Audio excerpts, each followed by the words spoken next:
When he asks why she's assuming this, the lady points out how the city of Neverwinter oddly resembles this dream realm. At first, she had no idea why he was so obsessed with building flat, wide roads, even though only carriages would use them. But now it makes sense.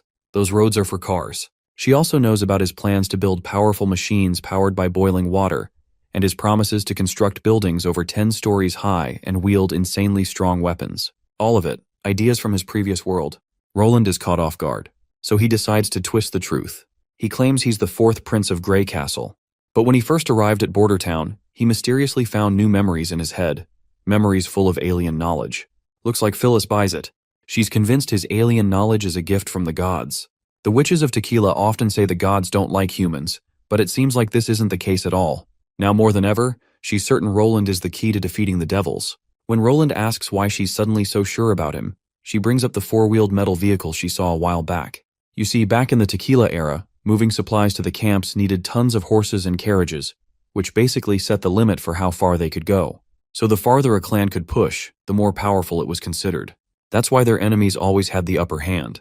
But in this world, she saw those 4-wheeled metal vehicles, longer than any carriage, and they zoomed through like lightning, even while packed with people. That alone says a lot about how powerful this dream world really is. Since the weapons in Neverwinter are inspired by this world, she's dead sure they have a real shot at beating the devils. Roland then reflects on how the potential of the Tequila witches was stifled by the lack of technological progress, leaving them no choice but to abandon their homeland. Phyllis lowers her head in respect. She's finally ready to put her faith in him, even if he's just a regular human. Roland decides it's time to get back to business, and she quickly climbs up the ladder. Right after, she promptly falls down and lands straight back on the bed. Welp. Looks like a simple fall isn't enough to get her out of the dream realm, so Roland decides he'll jump instead. If he wakes up in the real world and she doesn't return with him, this will likely mean that she will be stuck here forever. Sure enough, Roland falls and wakes up right back in his bedroom, with Anna naked alongside him. Roland is just glad that at least the fall method works to wake him up from dreams. He quietly and gently gets out of bed and leaves the room. He heads to Phyllis's room and finds her already awake. Seems like she escaped the dream as soon as Roland woke up. He explains to her that the experiment is only halfway done. They still need to confirm the second part to see whether this is just a coincidence that she ended up in his dream realm, or maybe those light pillars had caused this. He escorts her to the drawing room, where he gets ready to fall asleep again, with Phyllis waiting nearby for him to fully doze off. As soon as Roland falls asleep, his light pillar activates, and since both their light pillars overlap, they're pulled back into the dream world together. Seeing herself back in the dream realm, Phyllis gets overwhelmed with emotion and hugs the king with all her strength. She finally decides it's time to report this to her Tequila companions. If they can get into this world too, they'll be beyond grateful and will be willing to serve him with everything they've got. But Roland's not so sure this is a good idea. It was already tough convincing Zero that Phyllis was her relative. But when she sees all the witches together, Roland has no clue how he's going to survive her fury. That girl is the other creator of the dream world. If she senses something's off, there might be consequences way worse than Roland can imagine. So yeah, he wants to play it safe. In other words, he needs to find another shelter for everyone, maybe an apartment block or something. If Roland wants to house all of them, he's going to need a ton of money just for food and accommodation. Meanwhile, Phyllis starts banging her head on the ground, begging Roland not to deny her companions the chance to exist in this world. Roland reassures her that it's not the witches he's worried about. It's how the hell he's going to afford feeding all of them. Back in the real world, Phyllis decides to take her leave. She wants to deliver this message to her brethren in the 3rd border city as soon as possible. Roland reflects that once the Tequila witches enter the dream world, they won't just be divine punishment warriors with brute strength. They'll be full-fledged witches, each with a unique skill, and they won't be affected by the Stone of Divine Judgment either. He's actually excited. Exploring the dream world will be way easier with those ladies on board. In the long run, they might even learn new stuff. One day, they could uncover the true origin of magic using modern tech. Even after the Battle of Divine Will ends, the Tequila witches could finally have a place to belong. As Roland slips back into bed, Anna notices he's awake. He then tells her everything, his unexpected dream encounter with Phyllis, and all that happened there. Anna's happy to hear this. She's genuinely glad the witches might regain their senses and finally live like normal human beings. They suddenly get into the mood again and decide to have a little fun. Since Roland had been the one going down on her every time they fooled around, this time Anna decides it's her turn, and she blows him away. Cut to the 3rd border city. Inside a tunnel, Phyllis's voice echoes as she spills all the juicy details about the dream world. Now every witch is dying to get in. That's when one of the senior witches shuts everyone up. If all of them suddenly showed up in Neverwinter City, The people might think the tequila witches are trying to take over. One witch even suspects it might be a trap, but Pasha disagrees. Even if it is a trap, the witches are ready to take the risk and step into this new world. The twin ponytail witch trusts Phyllis 100%, but she admits there's still a chance Phyllis was deceived. Pasha nods in agreement. Whether Phyllis is telling the truth or not, they need solid proof before doing anything big. After all, this whole thing just sounds too good to be true.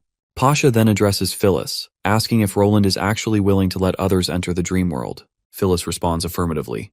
While Roland did claim that he wouldn't bar anyone from entering, he's not sure how he's going to accommodate everyone there. You see, that world has its own set of rules, just like reality. To avoid influencing and causing unnecessary changes in this world, the first group of people who enter the dream world must meet certain requirements. They will be in charge of paving the way so that more people can enter in the future. Instead of feeling disappointed about the restriction Roland has set, Pasha feels relieved. After all, if Roland had any ill intentions, he would have wanted every witch to get inside and get stuck. Pasha then asks what kind of requirements Roland is talking about. Phyllis reveals that the witches chosen need to be agile, with the ability to lurk, control, or even attack when necessary. Alethea quickly picks up the fact that this king is basically want to use witches to fight in that dream world. Phyllis quickly assures them that they won't be fighting anyone. Though stealing is involved, they're only robbing sinners, so it shouldn't be that bad. Of course, the double ponytail is even more annoyed to hear this. Being a high-tier witch, she's not ready to stoop to gutter tactics. But it looks like the other witches don't mind doing this back-alley work. This only serves to annoy the double ponytail witch even more, so Pasha tries to calm her down. In the dream realm, Roland just woke up in the morning, and Zero is ready to head out for school. But before leaving, she points out how Roland is always sleeping and she's never seen him go out, leading her to believe that he's once again unemployed. Roland spins a tale about how his working hours are quite flexible, giving him enough time to slack off. This only makes Zero even more curious, and she wants to know what kind of work he's doing. To which Roland proudly claims that he's in charge of leading a research team and making discoveries in fields that haven't been touched yet. Well, we all know that's not a lie, but since Zero doesn't understand his gibberish, she simply proceeds to walk out for school before she loses any more brain cells. As Roland is alone, he reveals to us how, around 3 days ago, the few volunteering witches from Tequila experienced the dream world themselves. Once they confirmed Phyllis's claims, they could barely hold back their excitement and longing for the dream world. For the battle of divine will and the well-being of their comrades, the 3 senior witches decided to serve him, accepting him as the only leader for this alliance. Today will be the first day the dream world exploration team takes action. A while later, we reach the warehouse Roland rented with the last bit of money he had. Once he pulls the shutter, his nose catches the delicious aroma of food that the tequila witches are cooking. The ladies are having the time of their lives, munching down on food and having banter. Roland looks absolutely shocked as well as annoyed. After all, he had tasked one of the witches, Faldi, with monitoring the target, so he's annoyed that everyone is here slacking off. All 4 poor girls end up getting bonked on their heads. Faldi then reports nothing out of the ordinary. Her skill, known as Magic Bug Nest, allows her to attract bugs to herself and have her consciousness connected to theirs. When she releases the bugs, they will search for other magical sources, so her bugs come in handy when she wants to investigate areas that are hard to access. Even though they can't show her any images, they can tell her what kind of magic they've found. This includes the force of nature Roland mentioned. Roland then briefs them about how there are 2 types of magical sources here. One type is constantly moving, while the other barely moves. The moving ones are martial artists like Garcia, who lives in the same building as him. The unmoving ones are fallen evils. These mutated monsters don't leave their shelter unless they're out committing crimes. Fadi then claims to have found 6 dots that may be fallen evils. The one they're monitoring right now is the one living in the wealthy area, which she mentioned previously. It's much more worth it to rob the more expensive places. That way, they can take both the force of nature and the valuables. Once they're done robbing, they can simply dispose of the bodies. Even if the police discover the bodies later on, they will likely just entrust this supernatural case to the Martial Artist Association. The association will assume it's just another case of Awakener scheming in the dark. They'd never expect there to be a new group of robbers in the city. It's finally time to grab their stuff and get going, as they have a pretty long distance to cover. When Roland mentions grabbing the ride, one of the witches envisions a cart pulled by animals. This is when Phyllis briefs them all on how they're going to ride 4-wheeled metal vehicles. Later that night, it's pretty dark in the woods. All the witches are following the path leading to their target. Eventually, they arrive at the area in question. Roland gestures for one of the witches, Dowan, to get into action. Dowan quickly begins casting her magic and forms a barrier around everyone that conceals their presence. They walk through the streets without being noticed. Her magic disconnects in a way that the people outside the circle can't smell them nor sense their magic powers. They finally arrive at the mansion they had been looking for, located in the thick woods. For a moment, Roland feels jealous that while he can only buy instant noodles for his girls, other people are living in grand mansions. Next up is the double ponytail witch, whose task is to make their infiltration a success. As she uses her magic, she begins to sink into the ground and becomes a literal shadow. Once she's infiltrated the mansion, she reports back that the enemy is inside the main hall. Given how violent the target seems, she's sure that their target is just as powerful as a hybrid demon. Roland then asks his other girls if they can deal with the threat. The ladies respond positively. As long as it's not an elite devil, Ling and she can easily deal with it. Finally, they enter the mansion and come across this baldy bastard standing there. This dude seems to be their target. Even Roland can tell that Faldy has caught a big fish to fry. Phyllis then finally lunges at her opponent and literally slices the bastard in half with just her sharp claw. It looks like the thing they killed is not exactly the real fish they should be frying. I think that statue behind Roland looks very shady. He then proceeds to collect the natural force from the baldy bastard they just killed.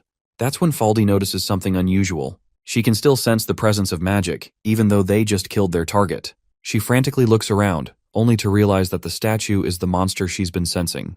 The monster attacks Roland. Phyllis quickly steps in between and rescues him out of the way, saving him from getting burned alive. The monster seems pretty pleased seeing multiple martial artists around for him to tear apart. In his eyes, they're just thieves who steal powers. So he spits out a massive attack, trying to obliterate everyone. The attack is so devastating that it breaks the magic barrier concealing their presence and sends everyone flying backward. Roland takes the brunt of the attack head-on, defending against a beam of dark red energy. The lady can tell that this monster's magic level resembles that of an elite devil. The monster, on the other hand, doesn't appreciate being called a devil. As far as he's concerned, they're the ones who stole power from the divine realm. He then lands back and captures the Shadow Witch under his massive hand. But being the Shadow Witch she is, she slips right through his grasp and jabs him in the eye. After the jab, she slips back into the ground. Her fellow witches feel proud of her, but it seems like that blade only annoyed the creature rather than doing any real damage. The monster gets serious and decides to unleash his full power. Prince Roland is absolutely boggled, watching this all unfold. His face is painted with true horror, something rare for him. He musters up his courage and asks the monster who his master actually is. The demon claims he's the child of infinity, an existence Roland won't understand. Then, the monster rises into the air and comes crashing down, unleashing a massive dark red light. This terrifying red aura seems to nullify the witch's magic. All the witches are eventually caught by these red tentacle-like things emerging from the ground. Roland clenches his fist and threatens the monster to let his friends go. The monster notices that this man doesn't seem affected like the rest of the girls, so he throws a giant laser beam at him, drilling Roland into the wall behind him. Phyllis is going bonkers with frustration, seeing Roland get trashed like this. The blow is so intense that the poor guy ends up coughing up copious amounts of blood. But he stands right back up, and the dark red energy under his influence begins to turn blue. The monster has no idea what's going on. Roland, on the other hand, launches himself at the bastard. The monster tries to retaliate, but that laser beam disappears instantly against Roland's aura. With his fist balled up, he punches into one of the monster's holes and grabs its natural force. The energy around the monster quickly shifts from red to blue, and soon enough, the entire body of the monster turns blue. At first, the monster is confused, but then he realizes that Roland is the creator of this world. He blames our boy for causing immense pain to his master. My guy, however, isn't sure how he could inflict pain to a being he isn't even aware of. What's with this infinity shit? He's got no clue. The monster then claims that Roland is ignorant of everything regarding its master. While his master is capable of everything, he can't stop our boy. Or at least that's what this whiny bitch says. He warns our boy not to come here again, as his actions are causing destruction to his brethren and everyone around them. Roland, though, is sure that the only person who is about to get destroyed is the bastard in front of him. The monster continues his weird ramblings until a blind light crashes down from the sky, obliterating it into smithereens. After the monster's defeat, my guy takes the mansion's keys, loots everything valuable, and proceeds to leave. They also grab a car, which he is driving.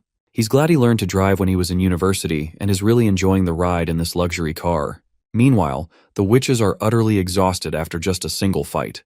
They didn't expect their enemies to be so powerful. The monster's power increased so rapidly that it literally didn't make sense. Roland adds that the monster was entirely composed of magic. While he doesn't know what that creature exactly was, he's certain it wasn't a fallen evil. The double ponytail girl wonders if the dream world has a lot of monsters like that one. When the room was covered in shadow, she felt like her entire body was frozen, as though she was being monitored by a terrifying being. That experience was so overwhelming that she can't remember feeling anything like it, even when facing devils. Roland assures her that there shouldn't be many like that. Otherwise, they would have taken over the dream world a long time ago. He doubts even a dozen martial artists could hurt it. Even if the Martialist Association tried to go up against beings like that, the association would cease to exist. Brushing off the current worries, Roland reminds them that they still have a few more missions to grind through before they can start living comfortably without worrying about basic necessities and good food. One of the witches is glad to hear this because she can't imagine not having hot pot in her diet again. Roland reassures the eager girls that hot pot is just the beginning.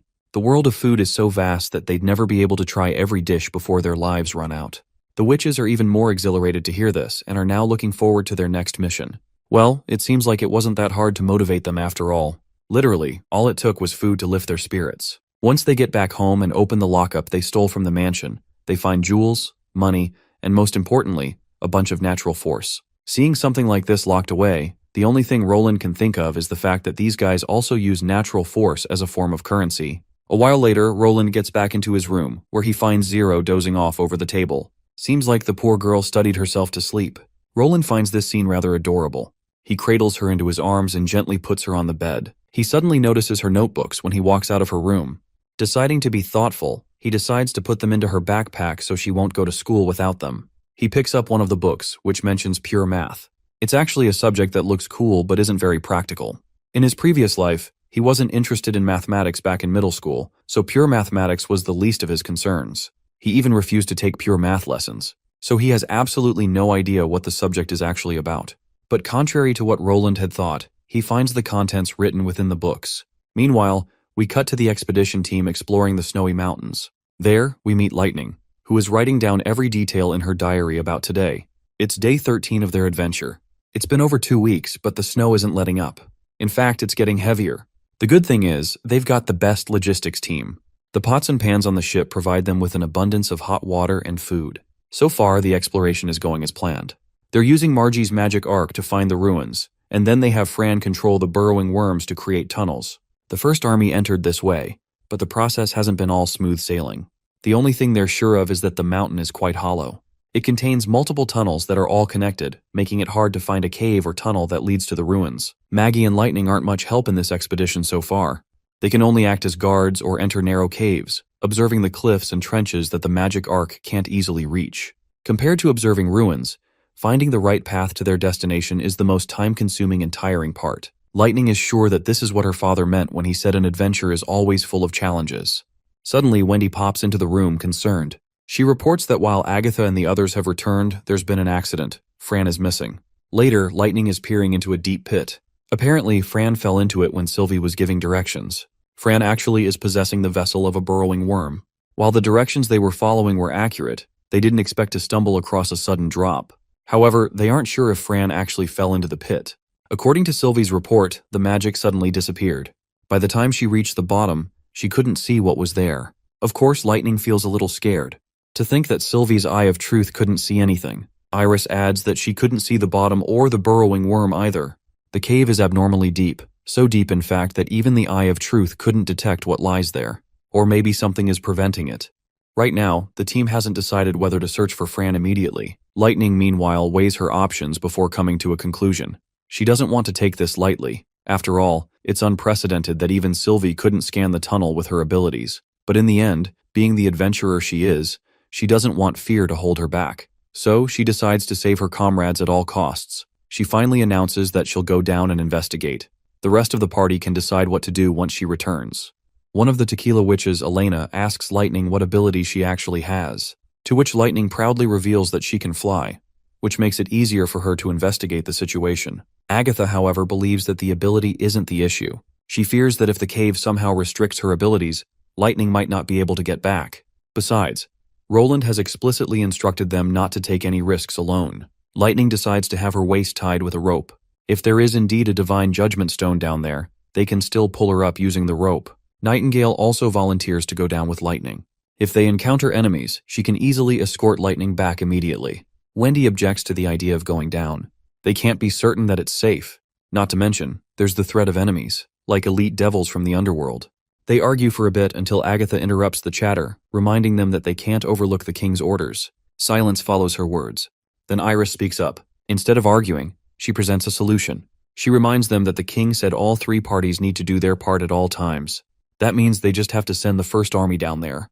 A while later, we see Lightning descending deep down, her waist tied with a rope. Above her is a hovering platform consisting of First Army soldiers, Elena, Nightingale, and Agatha. It's all thanks to Agatha's ice ability that they don't encounter any rough patches. Finally, they reach the end of the tunnel, and Lightning lands on the ground safely. The platform they're standing on is actually one of those black stone towers they saw in the Devil's Camp. Agatha asks for a report, if they find Fran yet, but it seems like there's no sign of her anywhere.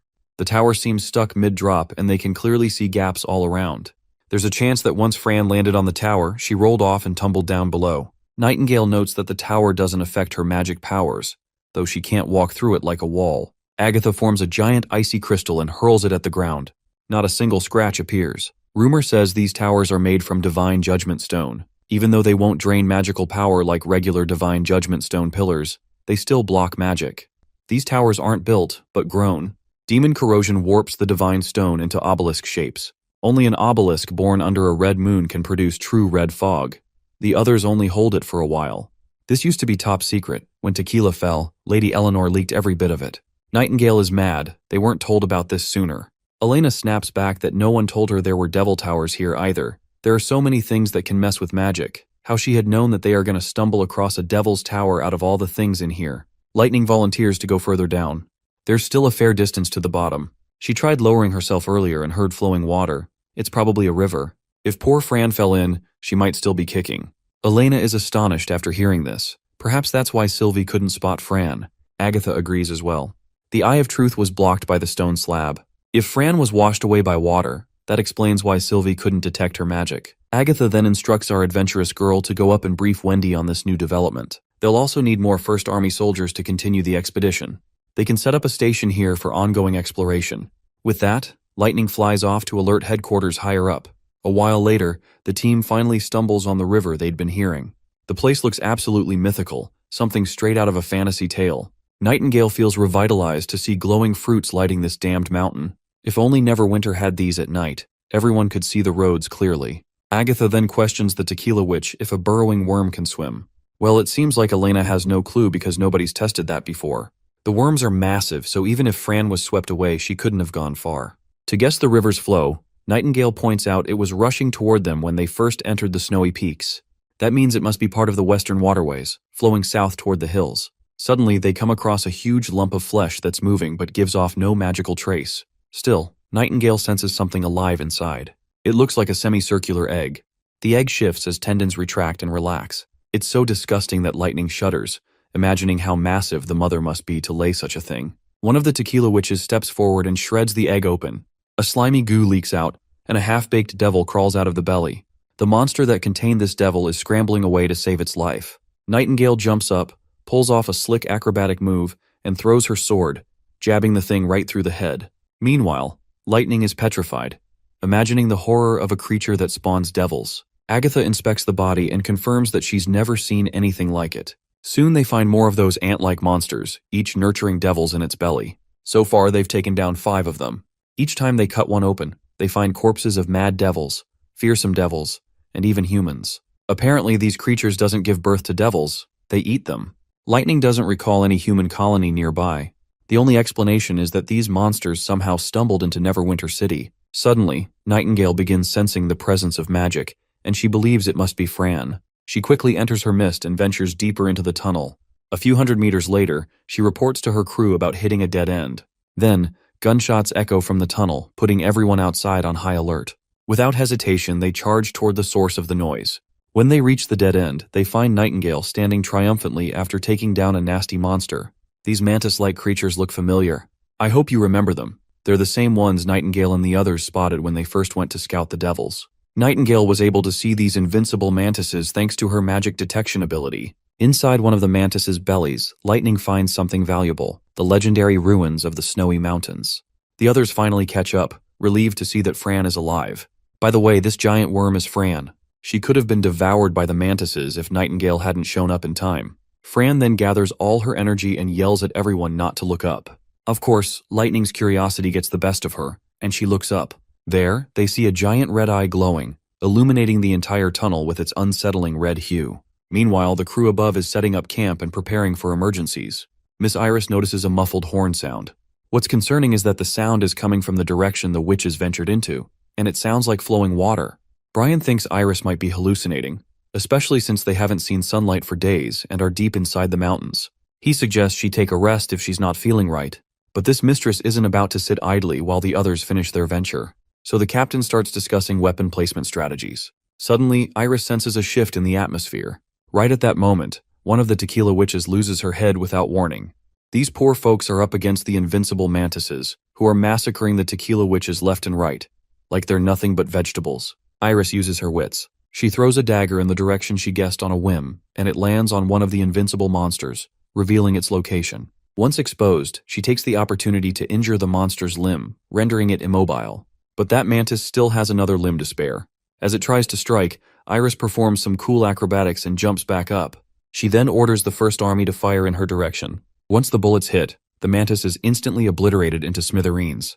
They only manage to take down one, but there are still more to deal with. Finally, one of the tequila witches, Betty, steps in to assist. She begins slashing down monsters as if she knows exactly where they are. She then extends a hand to Iris, feeling remorseful for arriving late that resulted in so many casualties. Iris takes note of how divine punishment witches can destroy the monster's camouflage. Betty explains it's a trick that works like the divine stone of judgment. So far, it can only deactivate their invisibility for a short time.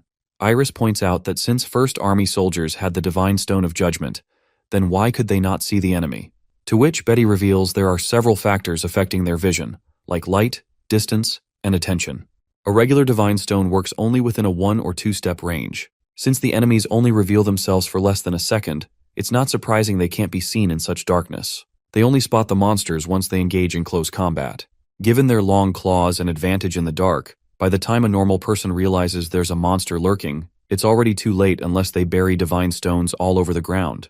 Without that, there's no way the First Army can engage these foes. Without that, there's no way the First Army can fight against these formidable foes. She then suggests Iris to head back up, as she's sure something's happening inside the cave. Well, it seems that Betty heard the same noises Iris did earlier. She reveals that after losing her sense of touch, every divine punishment witch's vision and hearing have become extremely sensitive. However, Betty is surprised that someone like Iris, a mortal, was able to sense it too. Brian quickly calls Iris over so they can head back up. He leaves the security of this place in Betty's capable hands before Margie uses her magic arc to take them to the surface. As they ascend, they hear gunshots from above, putting Iris on high alert. Once they finally reach the surface, the sight is absolutely terrifying. They're facing a giant horde of aggressive monsters. Iris quickly realizes that the voice they heard was probably a humming sound produced by the monsters in the cave to call for reinforcements. She remembers reading about this in a book Roland wrote. He mentioned a unique sound in this world, one humans can't hear, but animals can, loud and clear. Some animals even mimic this sound to communicate with their kind. One of the terrified soldiers stationed above reports that Maggie sensed unusual activity east of the forest. The demonic beasts seem to be closing in on the snowy mountains, which is a completely different scenario from their attack on Neverwinter. Of course, Brian has no idea what to do in this situation, especially with everything off the syllabus. Iris takes note of how this supposed captain is pretty immature for a veteran soldier who's supposed to act as a commander. As a commander, you should never show nervousness or confusion in front of your subordinates. This is when Iris steps forward and assures the panicking soldiers that there's nothing to worry about. First things first, they need to gather all the troops from the First Army stationed outside the snowy mountains. She wants everyone assembled to defend the cave entrance. That way, the front line won't be too far away. They'll only need a small squad to hold off the beasts. Brian can see the weight behind her decision. Iris then instructs them to have Maggie contact Roland right away and request reinforcements, just in case things go sideways. After all, everyone here depends on the Redwater River for their supplies. If they abandon their camp and focus everything on defending the cave, they won't last long. Not to mention, the demonic beasts can't cross water. So their best bet is to not abandon the cement boats entirely. A dozen or so people should stay behind to stall the beasts and help guide any reinforcements. Lady Sylvie will be responsible for temporarily wiping out the demonic beasts clinging to the cave ceiling. Iris also wants to collect everyone's divine punishment stones and bury them at the checkpoints, just in case of a sneak attack. Also, they can't forget to send the tequila witches down the cave. The others are still waiting for backup, and they need the numbers before they can move south to find Miss Agatha's crew. The sooner they get all this done, the better. If Iris's guess is right, That strange noise earlier is behind this massive wave of monsters. We then cut to Agatha, who's currently throwing up rainbows out of her guts. The reason is that Fran had swallowed everyone and somehow navigated them through the danger safely. If she hadn't collapsed the cave entrance, they'd be in serious trouble by now. Fran apologizes for dragging everyone into such an awful experience. The only person actually appreciating Fran's gutsy move is Lightning. I mean, getting crushed under a tunnel is still better than being swallowed by a giant worm and then spat out. She can't think of any other adventurers who've had to go through something like that.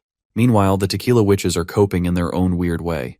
They're just jealous others got to smell the stink and feel the slimy ride. That's apparently a blessing in itself. Back to the main issue. How should they navigate this twisted terrain? But before that, let's rewind to what happened before Fran brought them here. Basically, they were surrounded. Beasts and monsters coming in from every side. No way to escape. So Fran swallowed the whole group and tunneled through the ground to safety. Eventually, they ended up here. Elena questions the worm lady, asking her how'd she even get stuck here in the first place. Fran finally explains. She made an opening, but the ground beneath her cracked. Before she could react, she was already falling. She crash-landed hard on some unknown surface and passed out. When she woke up, she was being carried by a dozen or so invisible bugs. They left her here, where Nightingale eventually found her. Elena thinks Fran got lucky. Those mantis creatures probably thought she was just an empty shell. What's even luckier is that the group found her before the mantises decided to snack on her. Fran also reveals that before she tried to escape, she accidentally looked up and saw that watchful eye. Agatha wants confirmation. Was it really the magical watchful eye? Fran can't say for sure, but she's convinced the eye saw her. This thing was way bigger than the multi-eyed demon. The multi-eyed creature appeared down here too for a while. It was soaking in some weird pond. The thing was so grotesque, Fran doesn't even have words for it. It looked like someone flattened a bunch of guts and slapped them onto the body of the multi-eyed demon. The two parts didn't even look like they belonged together. More like they were forcibly fused by something else. She also noticed writhing tentacles squirming in the gaps between them. She's not sure if they were live worms or just another part of the freak show. Regardless, the gut lump was larger than the multi-eyed demon. Bigger than even the terrifying beast from hell. Nightingale suspects this monster's diet includes demons and devils. There are a ton of questions, but first, Elena decides they need to figure out how to escape this place. Right now, Fran can't move an inch. She's completely out of fuel. Everything she had stored in her stomach's been digested already. Before she can move again, she needs food in order to revitalize herself. Lightning decides to share some of their rations, but one of the Tequila Witches advises against it. They barely have enough food to get Fran crawling 100 steps at max. So the best solution is to risk their own necks and try to find a way out themselves. Agatha is worried that they can't stay here for long. The space is too tight. They'll suffocate in less than a day if they don't find an exit. Even if Sylvie finds them, she'll need to clear out the beasts before trying any rescue. And let's not forget that the enemy has their own burrowing worms too. But the Tequila Witch fears that charging out will only expose them to more beasts. Plus, Fran can't move. If they leave her behind, it's only a matter of time before the demons make dinner out of her. Nightingale makes the call. She's going to scout ahead and check the situation outside herself. The poor worm lady volunteers to stay behind while the others leave. As a Tequila Witch, she's not afraid of sacrificing herself if it means the greater good for the witches of Tequila. She then pukes out some leftover supplies that had been sitting in her stomach, thinking these might come in handy. These are military items that the First Army had her carry. They said the items were too heavy for them to transport, so she just devoured them. As everyone checks out the supplies, Agatha stumbles upon a chest containing explosive materials. Elena finds it absolutely frustrating that Fran had been carrying something so deadly. What could have happened if it had exploded inside her? Agatha calms the frustrated Elena by revealing that the type of explosive Fran carries can't be detonated without direct contact with fire. Elena immediately apologizes for her outburst. Agatha forgives her. But the other Tequila Witches are fascinated, wondering if this stuff can actually do the miracle they desperately need. Agatha expresses her fears. She's too scared to use these explosives. She only knows the basics of these explosives Roland invented. And as for how they work, she's no better than anyone else here. Then, Lightning chimes in with much-needed wisdom. She explains how they can detonate these explosives. Agatha is surprised by the depth of Lightning's knowledge, wondering how she knows so much about explosives. Anyway, back to business. Now that they know how to make their way through using explosives, Elena designates 10 divine punishment witches to carry Fran. But Agatha objects. Given how narrow the tunnel entrance is, one pack of explosives is enough to blow everyone into bits. The First Army probably prepared explosives to clear tunnels, but these aren't technically considered weapons. With the flames and impact, they can only be used to kill beasts that are extremely close to them. Then Nightingale pops up with a mischievous smile, as though she has something figured out. She suggests killing their leader. Of course, Elena is shocked to hear this. The monster they're talking about is hanging from the ceiling, and they can't fly at all. Even if they could, it would be too dangerous. They're definitely going to encounter hybrid demonic beasts that can fly, and Lightning will lose her speed while carrying explosives to considerable heights. It's highly likely that she won't get close to the monster once the enemies spot her and besiege her. That's when Nightingale reveals she isn't planning for Lightning to do it. She plans to put the explosives into the monster's mouth herself, given that it has one. Agatha objects against this idea. After all, her mist won't be able to hide anything from that giant magical eye. Still, Nightingale is confident she can pull it off. All she has to do is avoid the magical eye's underlings, and those minions won't notice her in her mist. She's sure she can get through them, even if they are ordered to intercept her. She slides the explosives into her bag and decides to proceed with the plan. Suddenly, they hear noises. Clearly, a devouring worm is coming. Nightingale can tell that the enemy is coming in huge numbers, so she tells them to prepare. And as for her, she's more than capable of handling this kind of mission. Before Nightingale joined the Witch Union, her name was famous throughout the entire central region. She was called the Shadow Killer. Nightingale quickly gets into her mist, and as soon as she makes contact with the enemy's burrowing worm, it explodes. Her next target is that multi-eyed monster. She notices that this monster isn't just a random hybrid. Even though Nightingale is cruising through her mist, the monster can still sense her presence. But since its minions can't see her, she's just breezing through them like it's no big deal. But it turns out that she is quite wrong. These bitches can clearly see her as she is being attacked by them. Before she can reach the eye, she needs to get rid of all these beasts first. She quickly charges at the monster, only to get severely injured in the process. Since she can't get closer, she pulls her revolver out and blows the world out of that bastard. The poor creature lies dead with blood splattered everywhere. But there are still plenty of monsters to deal with before she can get to the final boss, 5 mantises to be specific. She notices that instead of tearing each other apart, these hybrids are smart enough to work together and attack their enemy. This clearly means they're under the control of the eye.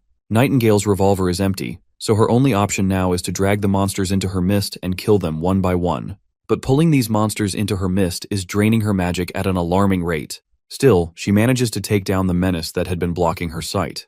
She looks absolutely enraged and intimidating to the point that those little bastards don't dare to bark back at her, let alone attack. Finally, she makes her way toward the monster in front of her. Since this grotesque creature doesn't have a mouth, Nightingale needs to find another way to take it down. She spots a lump of meat right in the middle of the monster's body, which looks like its only weak point. The monster quickly launches its tentacles to obliterate her, but she dodges left and right, evading every attack like the badass she is. Once she's close enough to its face, she plants the explosives right into it. As she falls back after setting the explosives off, her mind reflects on Roland's advice. True heroes don't look back when there's an explosion. With a smile on her face, she closes her eyes, leaving the bastard with a bunch of eyes to explode, scattering them like billiard balls. Flames engulf the creature as Nightingale falls into the river. Once the explosion subsides, she swings back up to the surface. By now, she's completely drained of energy and collapses from exhaustion. A while later, her companions arrive. Thankfully, she's fine, just exhausted from depleting the last of her magic. Elena takes charge of Nightingale's well-being from here on out. Meanwhile, the monster is still burning. Lightning decides to jab it a few more times just to make sure it's completely dead. Then, out pops a skeletal giant arm that grabs the burning monster and drags it down into the water. As the monster disappears beneath the surface, the demonic beasts that had been flooding the place above ground start to scatter and retreat. Thankfully, these critters weren't too tough to handle. The soldiers are all ready to celebrate their little victory against these monsters. But while everyone else is savoring the taste of victory, Iris wisely takes note of something crucial. The enemy they're dealing with seems to have some level of intelligence. When they realized charging into the cave was difficult, the hybrids started hanging around the entrance, growling from time to time, but never advancing. Iris notices how they growled occasionally but didn't push forward. Instead, they seem to be waiting for other beasts to walk their deaths. She's absolutely certain that someone is behind this, controlling these beasts and everything connected to the demons. Brian walks up to her, expressing his utmost respect for how she helped them navigate through this ordeal so cleverly. He's even willing to report her achievements to Roland so she can get the recognition she deserves. Iris brushes off the flattery, claiming she was just doing her job. She wasn't even sure if it was going to work. She decides against writing any suggestions in his report, but Brian insists. He remembers Roland said that armies should prioritize results over the process. It doesn't matter how it was done. At the end of the day, she secured a victory, and it would be unjust for her efforts to go unnoticed. Since he's so persistent, she finally gives in. Brian salutes her, and as the First Army is grateful, He heads off to handle other tasks. Iris can see just how loyal he is to his duties. No wonder Roland chose him to lead the main army. She stretches her body, letting the tiredness fade, feeling proud of herself for leaving her mark in the army. Back at the castle, Roland receives photos from Summer and Soraya that document the overall progress of their mission. He sees a photo of Nightingale flashing a peace sign in front of a pile of monster corpses. This makes Roland crack a smile. He can tell she's trying to tell him everything is fine. Through the reports, he learns that the multi-eyed monster in the lake was just a normal beast that happened to turn the ruins into its nest. So, there's nothing special or abnormal about it. Although the monster did show some level of intelligence. If Roland connects the dots correctly, having the burrowing worm devour Agatha's lab and taking the Blackstone Tower from the devils weren't just for food. Considering the cocoons of beasts and humans found underground, it seems like the monsters were trying to gather information on the two races. When the monster retreated into the water, there was hatred in its red eyes. It could just be Roland's imagination, but after the monster was severely injured, there was definitely an emotional expression in its eyes. At that moment, Phyllis appears to report that Lady Pasha wishes to speak with him about the ruins. As Roland walks through the corridor, he bumps into the witch known as Faldi and her companion. Both girls look completely different in the dream world. Anyway, Roland enters the conference room, where Pasha greets him with her utmost gratitude on the screen. Without wasting time with pleasantries, Roland asks how she plans to retrieve the vessel from the ruins. Pasha suggests two options. They can either transport the vessel back to Border Town, or they can transport the soul relic there. By the way, the relic is used to place souls into vessels. Though Pasha prefers the latter, Roland then reflects on how divine punishment witches can cut off their consciousness to enter the dream world, where they regain their sense of touch and other senses. This knowledge is common among all witches living in Third Border City. Now that they have found a way to regain their senses, Roland worries they might not want to fuse their souls with the vessels. After all, once fused with Primeval Vessel, there is no way their souls can escape it. He promptly asks if they've chosen any witch willing to transfer her soul yet. Pasha assures him not to worry. The Primeval Vessel can manipulate the magic core, and the burrowing worm will speed up the construction of the defense line. If this can help with the battle of divine will, the witch willing to participate in the transformation will travel to the snowy mountains with the relic. Roland is intrigued by the mention of a volunteer who fears nothing. He decides to send a fleet to escort the relic once the exploration is finished. They had been receiving written updates all along, but today, he receives photos. He shows Pasha one of the realistic photos of the multi-eyed monster and asks if it jogs any memories. The photo seems to hold significant meaning for the ladies, as they all suddenly become contemplative. After discussing it, Pasha reveals that the creature in the photo isn't a demonic beast or devil. This body was once seen in the Divine Land, as Lady Natalia mentioned. Roland isn't sure about the validity of her claims. This, of course, annoys one of the tequila witches. After all, they might have been living underground for centuries, but the vessels they occupy can store more memories than an average human. Lady Natalia once saw the sea and a skeleton within the third painting. Based on the descriptions, it seems quite similar to the photo. Additionally, previous updates mentioned the underground lake being connected to the sea, making the connection even more plausible. In other words, they can pretty much guess that this creature comes from a civilization that hasn't revealed itself yet. When they found the burrowing worm swallowing things in the devil's nest, there were only two possibilities behind its actions. First, these burrowing worms could have been sent by a neutral party that decided not to get involved in the battle of divine will, or it could be the unknown enemy they're about to face in the upcoming battle. Roland remembers reading something similar regarding this unknown civilization in Zero's memory shards. However, it was quite vague. But now that the tequila witches confirmed the monster belongs to the unknown enemy, the king can finally confirm that the monsters they found in the ruins are indeed from that unknown enemy. There are still many unanswered questions, though. For example, the demonic beasts. These beasts that roam the land of dawn were likely corrupted by magic, just like the witches who gain magic. But they can't understand why these demonic monsters obey the multi-eyed monster's commands. It's as if the monster is their commander. If Roland assumes the demonic beasts are part of the unknown civilization, then that civilization must have accumulated these hybrids first, using them to eliminate both humans and devils. He hasn't figured out why this unknown civilization wastes these beasts during the months of demons each year. Perhaps the origin of these mutated beasts isn't as simple as they thought. For now, though, he won't stress over this too much. Once the battle of divine will begins, they'll find the answer. It doesn't matter if the unknown civilization and the demonic beasts are related. In the end, they have to defeat these monsters together. Pasha agrees. Regardless of where the monsters come from, they still need to destroy them in the battle of divine will. Now that they've confirmed the existence of this hidden civilization, Roland decides to name them accordingly. Since they're hidden and mostly live in the ocean, Roland calls them sea monsters. However, it looks like no one is too fond of the generic name Bro just came up with. One of the tequila witches, Alethea, objects to this unusual name, but Pasha shuts her up and assures Roland that if he approves of it, they're good too. Sister Scroll then suggests calling them the Deep Sea Devils. Everyone's already familiar with the existence of devils, so there's no need to explain the term too much. Just the name alone is enough to get the meaning across. This will make it easier for City Hall to publicize the matter. Plus, people won't feel like they suddenly have multiple enemies to fight against. Roland likes the way this name sounds, so they finally settle on it. Next, we cut to Lorgar, who's roaming around in her beast form. Once she reaches the woods, she turns back into her human form and puts on her uniform. She suddenly hears muffled noises from a nearby civilization. As she steps out of the woods, she stumbles upon the port of Clearwater, now part of Roland's territory. As soon as she enters the city, she just so happens to run into Ash, who had already expected Lorgar's arrival. When Lorgar asks how Ash was so sure, Ash recalls her younger self, who was very ambitious. She had a goal she wanted to pursue no matter what. While Lorgar's goal is to spar with strong opponents, Ash had always chased revenge against the church. She explains how revenge was once the sole purpose of her life, but everything changed when she met Tilly. She made her realize there's more to life than just seeking revenge and killing. Lorgar is fascinated to hear about Tilly. She's always been curious about the person who caused such a massive change in Ash. As they walk through the city, they come across apartment buildings under construction. Lorgar notices how this place is thriving. As far as she's concerned, ever since the Queen of Clearwater left, the port had been burned down. Ash reminds her that this place is now part of Neverwinter City. The King of Grey Castle had his people build shelters for the Mojin people, and all the workers they see are refugees who volunteered to work here. They're getting an extra 10 silver royals for their efforts. This of course doesn't make sense to Lorgar.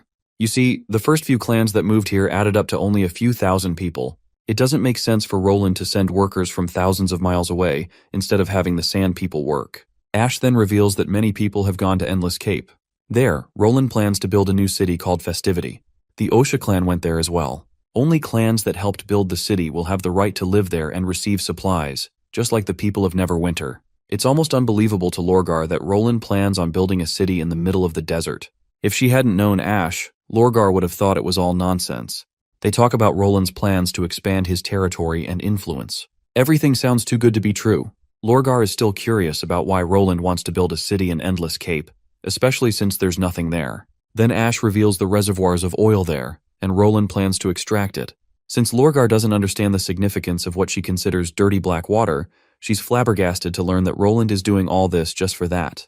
Ash has to admit she doesn't fully understand Roland either, but at the end of the day, Ash doesn't doubt Roland's motives because Tilly trusts him completely. If Tilly believes it's the right thing to do, Ash is fine with it too. As they walk through the city, Lorgar notices common citizens looking at her with smiles on their faces instead of resentment or disapproval. You see, when the Mojin people see her like this, they usually avoid her like a plague or judge her. But the people of Grey Castle see her as their equal, as if they're used to her half-beast form. Ash assures her that no one will judge her here, even if she's half-beast. Eventually, everyone gets used to it. Even if you're ugly, they won't judge you. Lorgar reflects on how she went through so much just to come to terms with her ugly self. But it seems like it was all for nothing. Out of the blue, Lorgar asks Ash if she's the strongest witch in Neverwinter. Ash gets contemplative. After all, the answer depends on whether or not a stone of divine judgment is involved. You see, a witch wearing a divine stone can't use her powers. There are individual witches in the Union who are unbeatable without such stones suppressing their powers. The thought of witches even Ash can't defeat sounds insane. Ash admits she can defeat most witches if their powers haven't evolved. But for evolved witches, the only word to describe their power level is madness. Sister Leaf is a living example of that. While fighting in her heart of the forest, she's like a literal demigod. Even with a stone of divine judgment, escaping her traps would be incredibly difficult. Similarly, Anna may not be an expert in combat, but her sheer abilities make her stand out. She's impossible to take on without a stone, though she's Roland's most beloved witch, so it's rare to see Anna in duels. Then there's Nightingale, and Ash strictly warns Lorgar to avoid challenging her at all costs. Lorgar is quite excited at the prospect of fighting witches stronger than her. She then insists on learning more about Maggie, who can turn into a beast just like herself. While Ash admits that Maggie could make a good opponent for her to fight, she advises against it. After all, everyone who duels Maggie ends up getting very unlucky, and if someone were to accidentally hurt her, they'd have to deal with the wrath of the entire witch union. Moving on, Lorgar inquires about witches who are still capable of fighting even with divine stones. Ash emphasizes how their strength and speed would still be nothing less than superhuman, and they'd seem virtually invincible.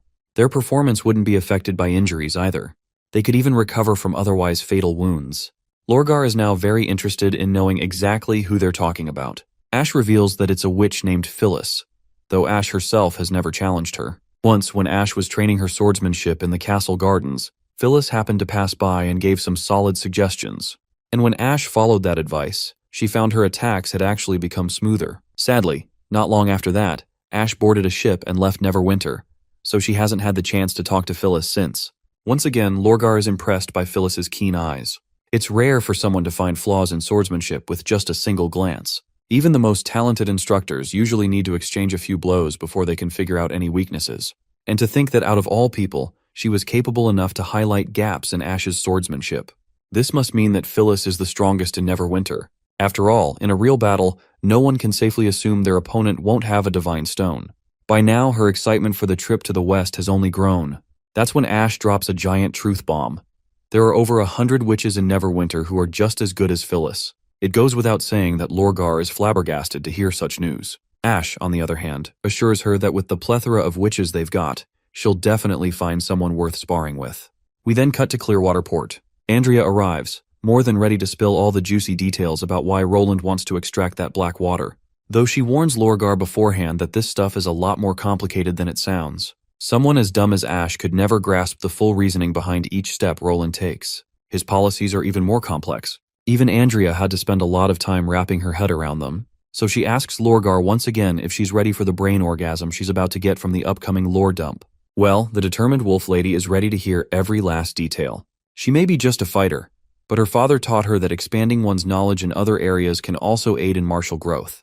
Eventually, Andrea briefs her on how this black water is connected to Neverwinter's economy, and how it's going to help them prosper even more. From industrialization to farming, from politics to legislation, everything Roland has built so far is interconnected.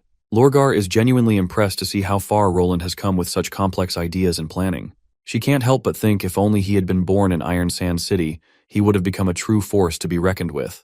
Now that she's gotten the gist of Roland's plans, she shifts her focus back to the reason she came here in the first place. With that, she bolts off in search of the right candidate to fight. Andrea can tell that Lorgar is just bailing out of here because her mind is scrambled from all the information overload. The scene transitions to Kingdom of Dawn, where we meet Otto after quite a long time. Then Fox enters the scene, here to meet Otto. It looks like he had a tough time finding this hidden location. Otto takes note of how his fellow went out of his way to track him down, which means something urgent must be at stake. Since they're on the second floor of the building, Fox asks about the backup route in case they need to get out quickly. Otto promptly walks over to a manhole chamber, slides the slab off, and reveals a hidden path. If they slide down from here, they'll arrive at the back garden. There's a hidden door, and both routes are dry and safe to choose. He can't help but note how cautious Fox always is, just as Yorko had described. Getting back to business, Fox asks him what the King of Dawn is planning. Otto grimly reveals that the king plans to launch an attack on the church to avenge his father. Even though the ministers have tried to dissuade him, he refuses to change his mind. The city of Glow has started collecting grain, and when the months of demons end and the snow melts, they'll take action. By then, the Royal Knights will set out with Duke Carb, who's in charge of the western fields. No wonder why Fox noticing that porridge has become so expensive lately. It's a good thing the Kingdom of Dawn hasn't run out of supplies yet. If they were in Grey Castle, Roland wouldn't be preparing for war during the months of demons unless he wanted to trigger a riot. Otto then reveals how the refugees have flooded the Old Holy City. Fox takes note of the information and decides to report it back in Grey Castle as a priority. Otto then points out another concerning matter. During last week's court meeting, the Minister of Foreign Affairs mentioned Grey Castle. He said that Roland Wimbledon can't be considered the ruler of Grey Castle. After all, he's not coordinated and has never lived in the palace. Moreover, many nobles actually oppose him, especially those in the east.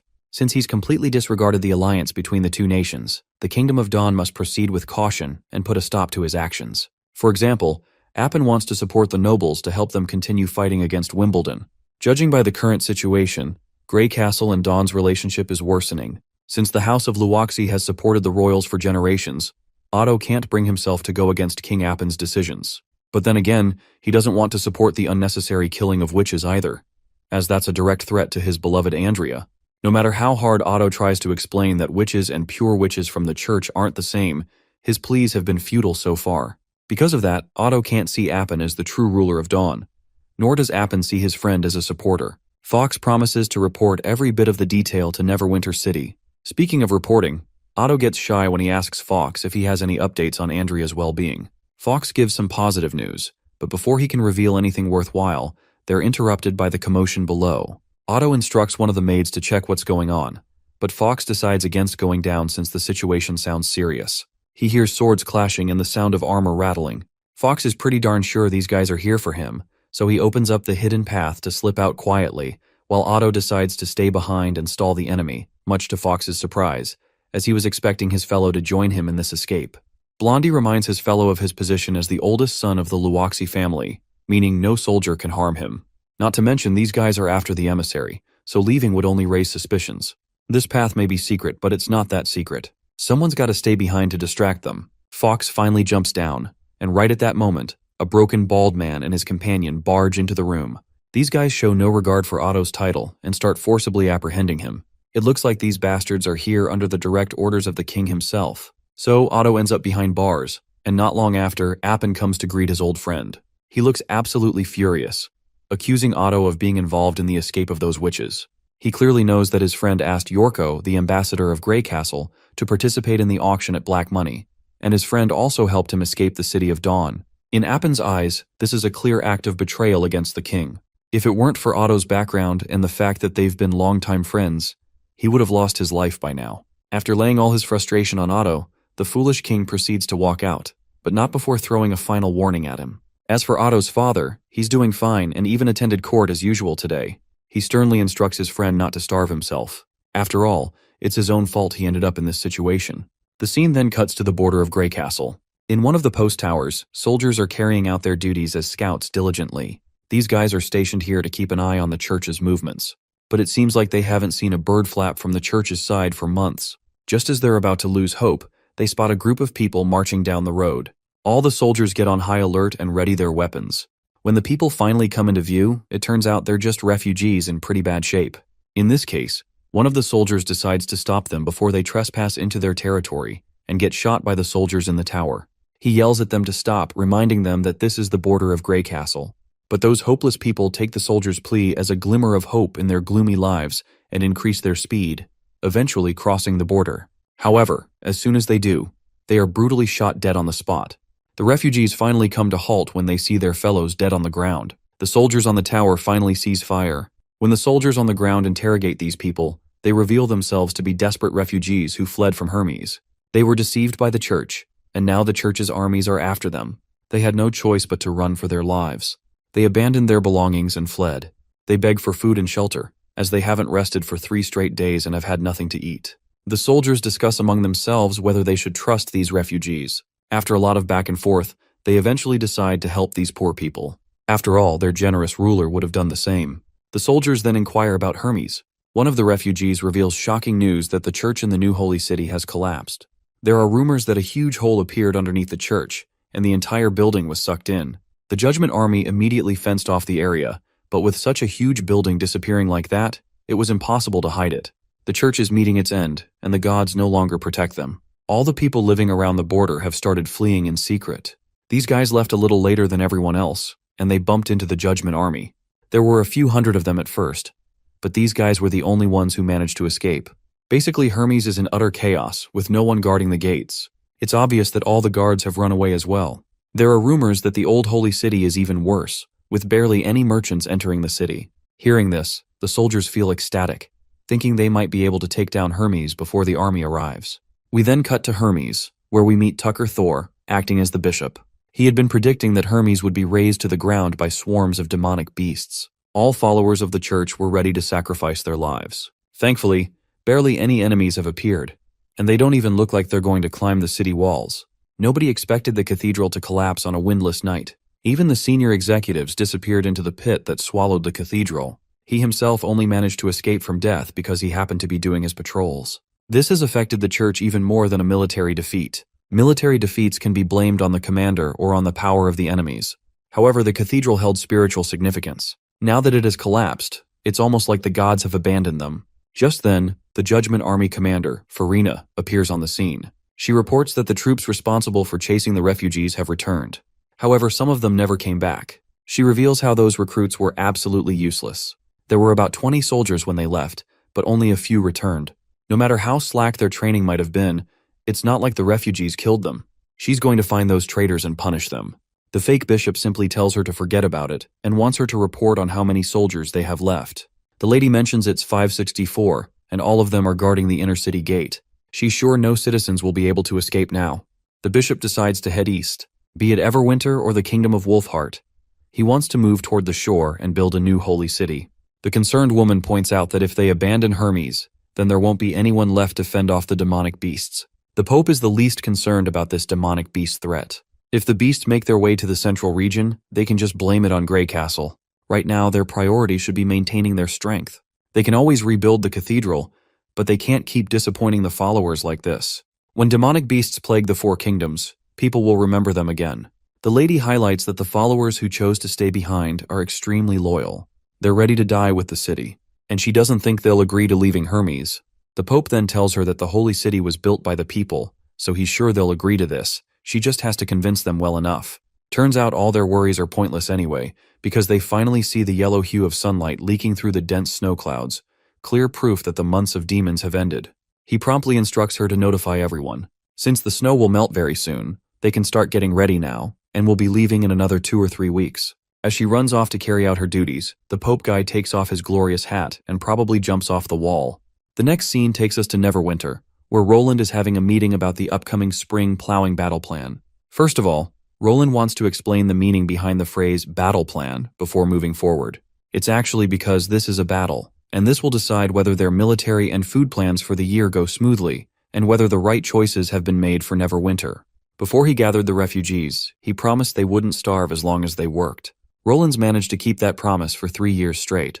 His territory expanded from a tiny border town to almost half of Grey Castle. He doesn't see why this year should be any different. The kingdom can only stay stable if the people don't have to worry about food.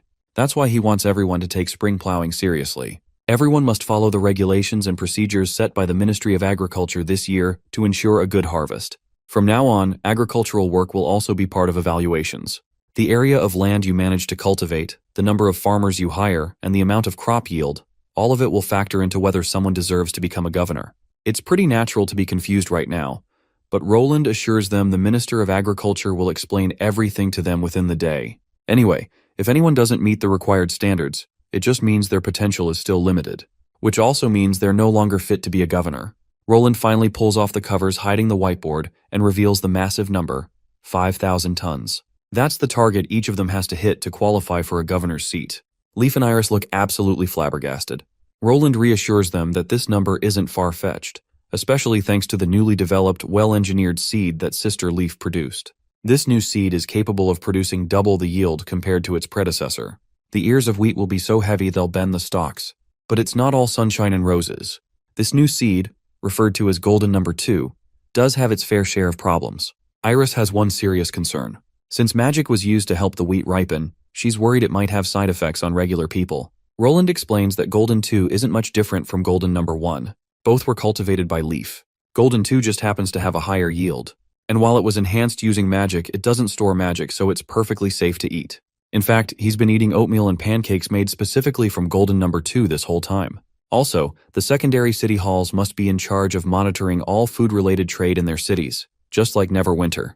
It's prohibited for people to sell food in private. As for how to do that, Barov will explain the details to everyone later. Spear Passy, representing Fallen Dragon Ridge, then raises a point.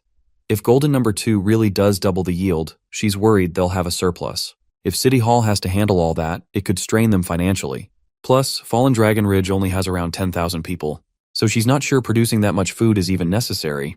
That's when Roland reminds them that the extra food isn't meant to be eaten right away. It's meant to be stored for the upcoming Battle of Divine Will. Finally, the exploration team dispatched to the mountains arrives at Neverwinter's dock. Nightingale is the first to get off the ship and immediately hugs her beloved Roland as soon as she can. Roland recalls how much she contributed to the expedition and tells her not to risk her life like that again. Nightingale, however, doesn't see it that way. Since she isn't as skilled as Anna, who can manufacture anything, she sees this as her way of contributing and living up to his expectations. She promptly vanishes into her mist, while the other witches disembark the ship. Lightning and Agatha also make sure to give Roland sweet hugs. Then, the Divine Punishment witches, who look pretty scary, don't hug Roland but simply tilt their heads down in respect. Afterwards, they begin unloading the treasures they gathered from the mountains. It seems the reason the divine punishment witches are looking at Roland this way is that he now grants them real bodies in the dream world. Once Roland is back in his office, Nightingale emerges from her mist, eager to learn more about this dream world. Roland confirms that the dream world does exist, and the witches of Tequila can enter it as long as they cut off their consciousness under the Pillar of Light. Rather than being a connection they share with the deities, it feels more like a passage. Seeing Nightingale lost in thought, Roland quickly realizes what she's considering, and scolds her for even thinking about it. Apparently, she wanted to turn herself into a divine punishment witch and enter the dream world. But Roland won't let her do that. Entering the dream world doesn't mean someone enters his consciousness. It also doesn't mean they'll exist forever. It's just a strange, artificial world, corrupted by unknown power, and there's a chance it might cease to exist one day. He might dream every night, but he's not sure sacrificing one's senses to live in a shell for the rest of their life is worth it. Nightingale seems jealous of the others who've been able to visit this strange place inside and wants to experience it too. But Roland reminds her that those girls have sacrificed a lot to get there. Living without senses is more terrifying than being trapped in an invisible cage in the dream world. Also, since Nightingale is always there to protect him, he doesn't want a divine judgment warrior with a prickly beard being in charge of his safety. After all, he's grown fond of looking at her big assets. Of course, Nightingale gets flustered and twirls around to hide her embarrassed face. To lift her spirits, Roland decides to have some drinks and dry fish, a little thank you for her efforts. As they enjoy themselves, he tries to make her realize that she's just as important as Anna in their fight against their enemies. They each shine in their respective fields. She then questions him about the dream world, mentioning that he said the world had been affected by some unknown power. While Roland has a lot to say about it, he sums everything up by assuring her that anything happening inside that world won't affect him in the real world. As long as he chooses not to dream, the light pillars won't appear. As for the unknown power, Garcia said the Martialist Association would uncover the mysteries with their new recruits. Roland doesn't know exactly what she meant by that, but he hopes to figure it out soon. Compared to the corrosion, he's more worried about that math textbook that suddenly had new content in it. It's actually a sign that something has changed. When he first entered the dream world, he was certain that any book he hadn't read appeared with blank pages in his dream. He concluded that the book titles only appeared because he had seen their covers before. Since he didn't know the contents, he assumed that was why the books were empty. But then he found out that the math textbook on Zero's desk proved him wrong. The book had content, even though he'd never studied it. He wonders if he just missed it at first, or if something has changed recently that caused this development. If it's the latter, things have just gotten a lot more interesting. If the math textbook can generate content on its own, the same might be true for other books he hasn't read in his previous life. Gaining strange powers, exterminating fallen evils, and unleashing the power of nature, he is sure there's a connection he needs to figure out. While he's lost in thought, Nightingale pulls him back to reality by calling his name. It turns out he had been squeezing her thighs while deep in thought, and now she is taking it the wrong way. Just then, someone knocks on the door, causing Nightingale to retreat back into her mist, sparing Roland the trouble of explaining himself. It's Agatha, here to report that all samples from the snowy mountains have been transported to the third border city. She asks if he would like to check them. Roland, eager to see the samples, decides to accompany her. She suddenly notices Roland's awkward voice and startled face, making her wonder if he's sick. Of course, Roland quickly tries to convince her otherwise. Still, she insists that he visit Lily for a thorough checkup before proceeding. Nightingale teases him from under her mist, causing the poor guy even more embarrassment. Finally, they arrive in the third border town, where Phyllis and her companions have been waiting for their king's arrival. Once inside, Roland faces the annoyance of Alethea, who's upset about his plan. Apparently, Roland wants to breed mutated bugs they captured from the mountains right here in the town. Even Pasha seems against this idea. His curiosity to research these deep-sea enemies might end in disaster. Well, this is exactly why Roland is conducting his experiment here, so the tequila witches can guard them. The bugs that have been captured aren't hostile at all, and they have no idea how to burrow through the rocks. All she needs is one chamber to keep them under control. According to Agatha's observations, these bugs don't have a sense of self. They only feed and breed. Maybe that multi-eyed monster was able to control them in some way. So, if a creature like this were hostile enough, it may have already reached Neverwinter City, and had caused a lot of trouble. Pasha apologizes to Roland on behalf of Alethea for her initial outburst. She was just worried that these bugs might be harmful to Neverwinter. Roland understands Alethea's concerns, but he can't ignore what Agatha and Lightning wrote in the report. According to the report, killing all the bugs just because of a small possibility of danger would be overdoing it. Keeping them underneath the mountains is already a secure enough plan. Roland then decides to take a look at these creatures. After walking for a short time, they finally arrive at the designated location. There, they see giant mushrooms. It's actually a nursery that Fulin set up. There's only one entrance, and the water comes from the rocks, so there aren't any nooks or crannies left for the bugs to get out of here. Agatha points out that these huge mushrooms will serve as a food source for the mutated bugs. If they can thrive here, they'll only have to put in a little effort to harvest lots of mutated bugs. Roland starts weighing his options. If he can't transplant the mushrooms, they'll have to get Lily to cultivate them. It's a pity the mushrooms growing in the ruins are poisonous and inedible. Otherwise, they'd make a great substitute for meat when it comes to protein intake. Phyllis is curious to know why Roland wants to grow so many bugs. After all, a handful of bugs would suffice if he only intends to experiment on them. Well, it looks like Roland has bigger plans that could potentially help with the development of Neverwinter. Agatha then uses her magic to take one of the bugs down. After killing it, she tears open the belly of the monster, and out comes this sticky, cum-like substance. This sticky fluid can be used as a perspective, and it stays liquid most of the time. But this sticky stuff isn't the highlight of the show. She tears open the monster further and pulls out this green stuff that seems like a gallbladder. The difference is this doesn't contain bile. As soon as she tears open the gallbladder and mixes the green liquid with the sticky white stuff, the mixture solidifies right away. It turns into a gummy, non-sticky, bouncy substance. Basically, it's natural rubber. Roland is also glad at this discovery. They've had people searching for rubber plants all this time, but they didn't find anything even remotely close to rubber. So, all this time, he had been relying on Soraya for any elastic material. Just as he had thought, there were no rubber plants on this land, but the ruins gave him a pleasant surprise. That's why he's willing to risk trying to cultivate these mutated creatures from the deep sea. Pasha finally understands the significance of this stuff. She's sure it can easily be used for making fishnets and ropes. Alethea, however, doesn't agree because this stuff is too bouncy to act like a rope. Nobody likes pulling on ropes that just keep stretching. While this stuff could be used for fishnets, Alethea is pretty sure Roland would never risk bringing these unknown bugs to Neverwinter just to make fishnets. Right now, she has no clue what crazy idea the Majesty is cooking up, but she's sure it's something much more significant. Roland is rather surprised to see Alethea not acting like arrogant bitch for once. She always had a problem with him, but this time she chooses to appreciate him. He then assures her that she'll be able to witness rubber's significance soon enough.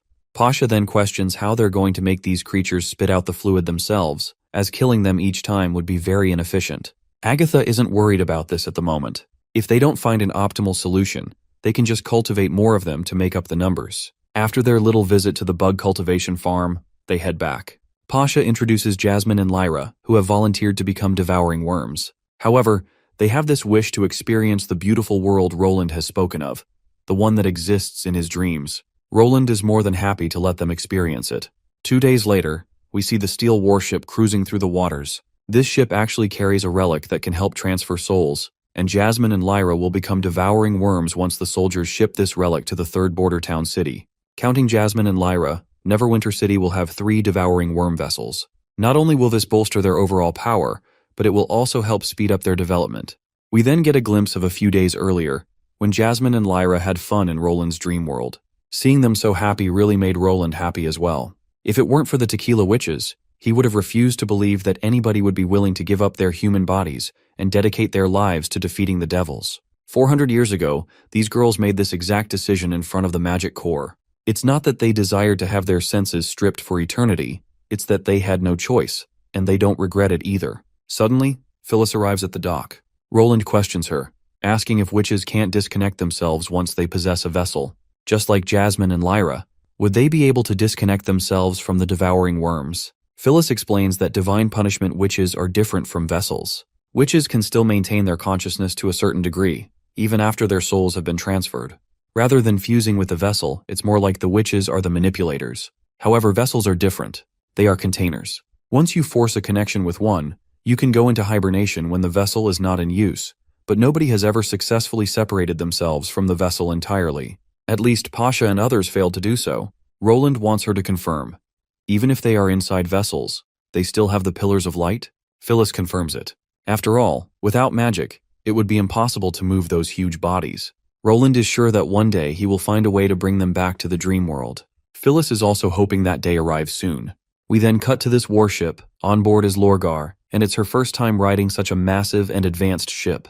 Later, she meets Andrea on the ship and questions him about how this ship is even moving without any wind. Andrea then briefs the curious girl with all the juicy details about steam engines and how they work. And the one who is backing all this advanced technology is Anna. These modern weapons are so powerful that even an ordinary human gave Ash a run for her money. That ordinary human, who was Knight Carter in this case, was equipped with a weapon Anna created. Basically, Lorgar could further harness her potential if she requests Roland to make a personalized weapon for her. Andrea is sure that with those giant machine guns strapped over her back once she's in monstrous form, she could be a force to be reckoned with. It seems like Lorgar is not ready for it yet. But still, she decides to keep this possibility in mind as well. After all, her father did say that she should always be open to new things. Suddenly, Maggie arrives in the sky in her pigeon form.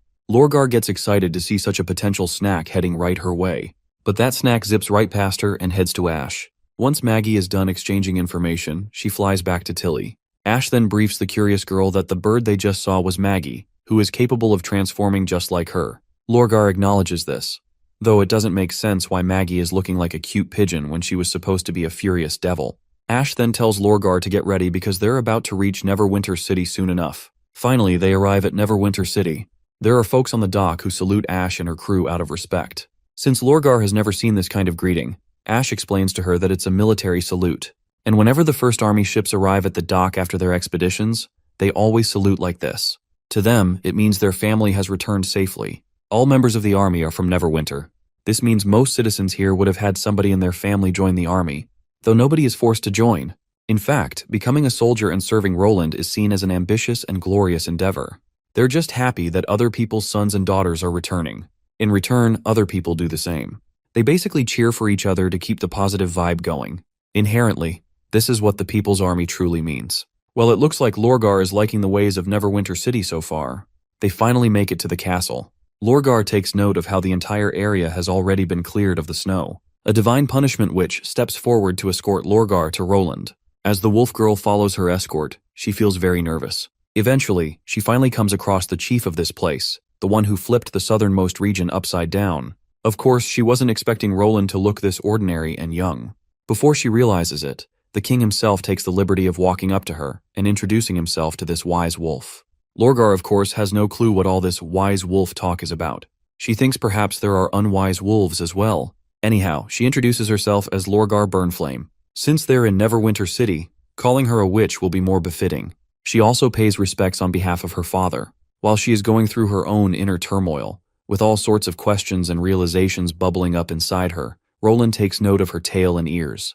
He is quite fascinated, to say the least, and wants to know if she keeps her tail and ears by pouring continuous magic into them, or if they are part of her body. She finally satisfies his curiosity by revealing that she can't make them disappear. She knows how weird and creepy they look, but they're now part of her body. The only thing she can do is stay away from the public eye to avoid scaring anyone. She then reflects on how the title of goddess is seen as a symbol of power and beauty by the Sand People. Anyone with this title is worshipped by every clan and admired by all young warriors. Yet she had always been the exception. Roland, meanwhile, isn't sure why she would want to hide from the public's eye. She might see them as a flaw in her body, but it's more like a unique aspect of her. Not to mention, they're pretty. So pretty, in fact, that he wants to feel them with his own hands. Either way, he would never ask her to hide them in any way. She can do whatever she's comfortable with. In order to normalize her appearance, he can just have Sroya draw some comics about her. She could even join the Starflower troupe and do stage performances. After all, becoming a celebrity is the best way to make the public aware of her. Of course, Lorgar has no idea what this stage performance jargon is all about. But that's for later. Roland wants her to confirm if she's here to contribute to the upcoming divine war and fight devils. Lorgar responds positively. Not only that, she also came here to further improve her skills. She has heard about a witch called Miss Nana in Neverwinter City, who is capable of healing any injured witch. To a warrior, she's extremely important. Being able to fight without worrying about injuries is something every warrior dreams of. Roland acknowledges her fighting spirit and assures her that once she signs up for the Witch Union, she'll have plenty of chances to fight. Lorgar then wishes to fight alone. She wants to be like a mercenary. Aside from fighting, she doesn't want to be distracted by anything else. Internally, she thinks that she doesn't want to become absolutely loyal to this king without knowing anything about the North. She's from the Sand People. If this king fails to deliver his promises to them, those who migrate here will one day split away from Grey Castle. If that day comes, Grey Castle will become their enemy, and she can't be hasty with her decision. Though Roland rejects her mercenary proposal. This, of course, makes her curious why he's saying that, since mercenaries are highly coveted among the clans.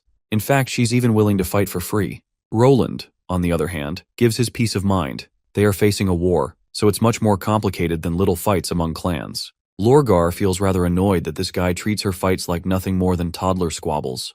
He reminds her how powerful Ash actually is. So powerful, in fact, that she's considered one of the extraordinary fighters. However, there's something even above that.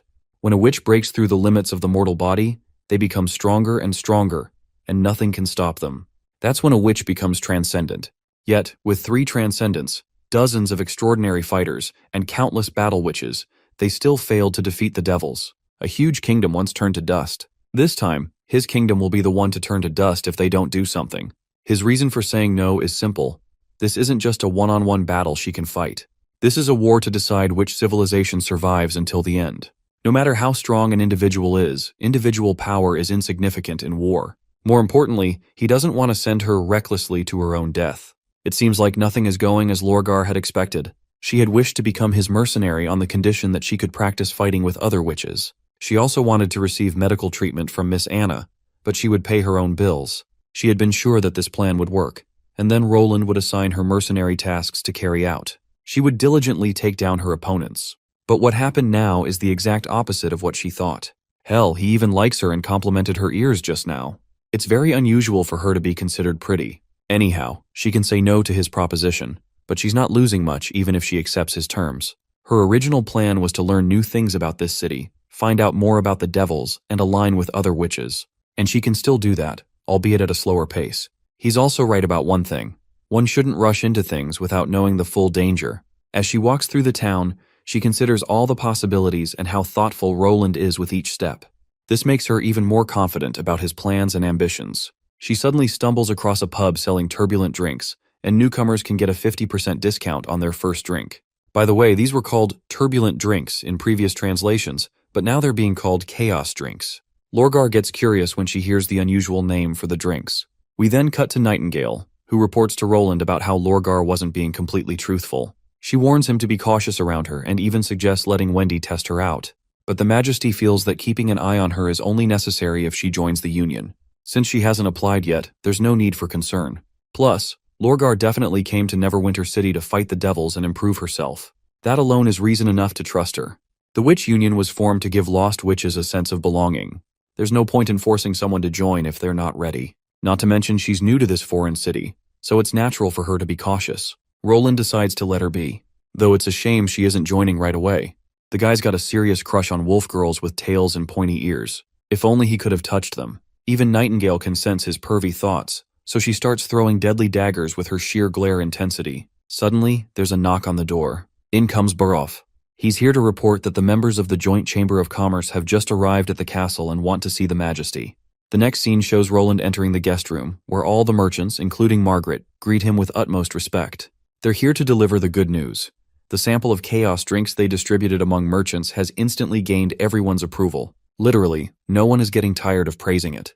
It's only a matter of time before the drinks go on sale and become the most successful product in the fjords. More importantly, it's not just drinks. For instance, that bottle of spicy juice might not quench one's thirst, but it can elevate the taste of your fish and barbecue to a whole other level. Not to mention, it keeps your body warm and your senses sharp. It's even more effective than rice liquor. Those who drink rice liquor can't drive due to dizziness. But that's not an issue with the chaos drink. Adventurers have also taken notice of the chaos drink. After all, it keeps your body warm without any side effects. This drink could very well save their lives in certain situations. Hence, they suggest selling the chaos drink in different price brackets. With such a special item, all it takes is some advertising to bump up the price. Not to mention, the drink is consumed in bottles. Roland isn't surprised at how well the merchants understand the market and handle the product. They only needed some samples to realize this item can be divided into various varieties. To maximize its value, the best approach is to price them differently based on their purposes. In light of this positive feedback, Roland suggests signing the necessary contracts before getting ready to sell the products.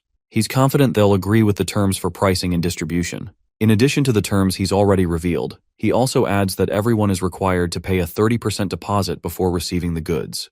One of the merchants reveals that he's got the gold ready in his cargo ship. With that, Roland decides to visit the drink factory. The merchants follow Roland to the factory, and in the basement, they see dozens of barrels stacked up. Roland reveals that this place can produce 20 barrels of chaos drink every month. The merchants are advised to divide the haul accordingly, with each merchant receiving 5 barrels. It doesn't matter how long it takes for them to sell their share, they'll receive 5 barrels every month, as long as the factory's production goes as planned. It's up to the merchants whether they want to collect their haul every 3 months or every 6 months. For now, 100 barrels are ready to be shipped. One of the merchants inquires if they're allowed to taste the drink. Roland reminds them that this isn't wine that gets better with time. While some chaos drinks can last for a long time, that doesn't apply to all of them. After brewing, the drinks need to be sterilized and sealed. Well, none of the merchants have a clue what sterilization is about. Roland brushes off their confusion, explaining that chaos drinks can spoil like any food. The warmer the climate, the faster they'll go bad, so sterilizing it can counter that problem. They don't need to understand the science behind sterilization, just need to keep in mind that once the barrel is unsealed, the drink won't be at its freshest anymore. They can choose to sell them right away or store them properly. As long as they keep them in a dark place, away from light and humidity, they'll easily last 1 to 2 months. One of the merchants raises a question. Since every barrel is filled with a different kind of drink, some are bound to sell better than others. So how are they supposed to choose the barrels with the highest sales potential? If only Roland could divide every barrel into 4 parts before sealing them, then every merchant would get the same variety of drinks as everyone else. That would level the playing field.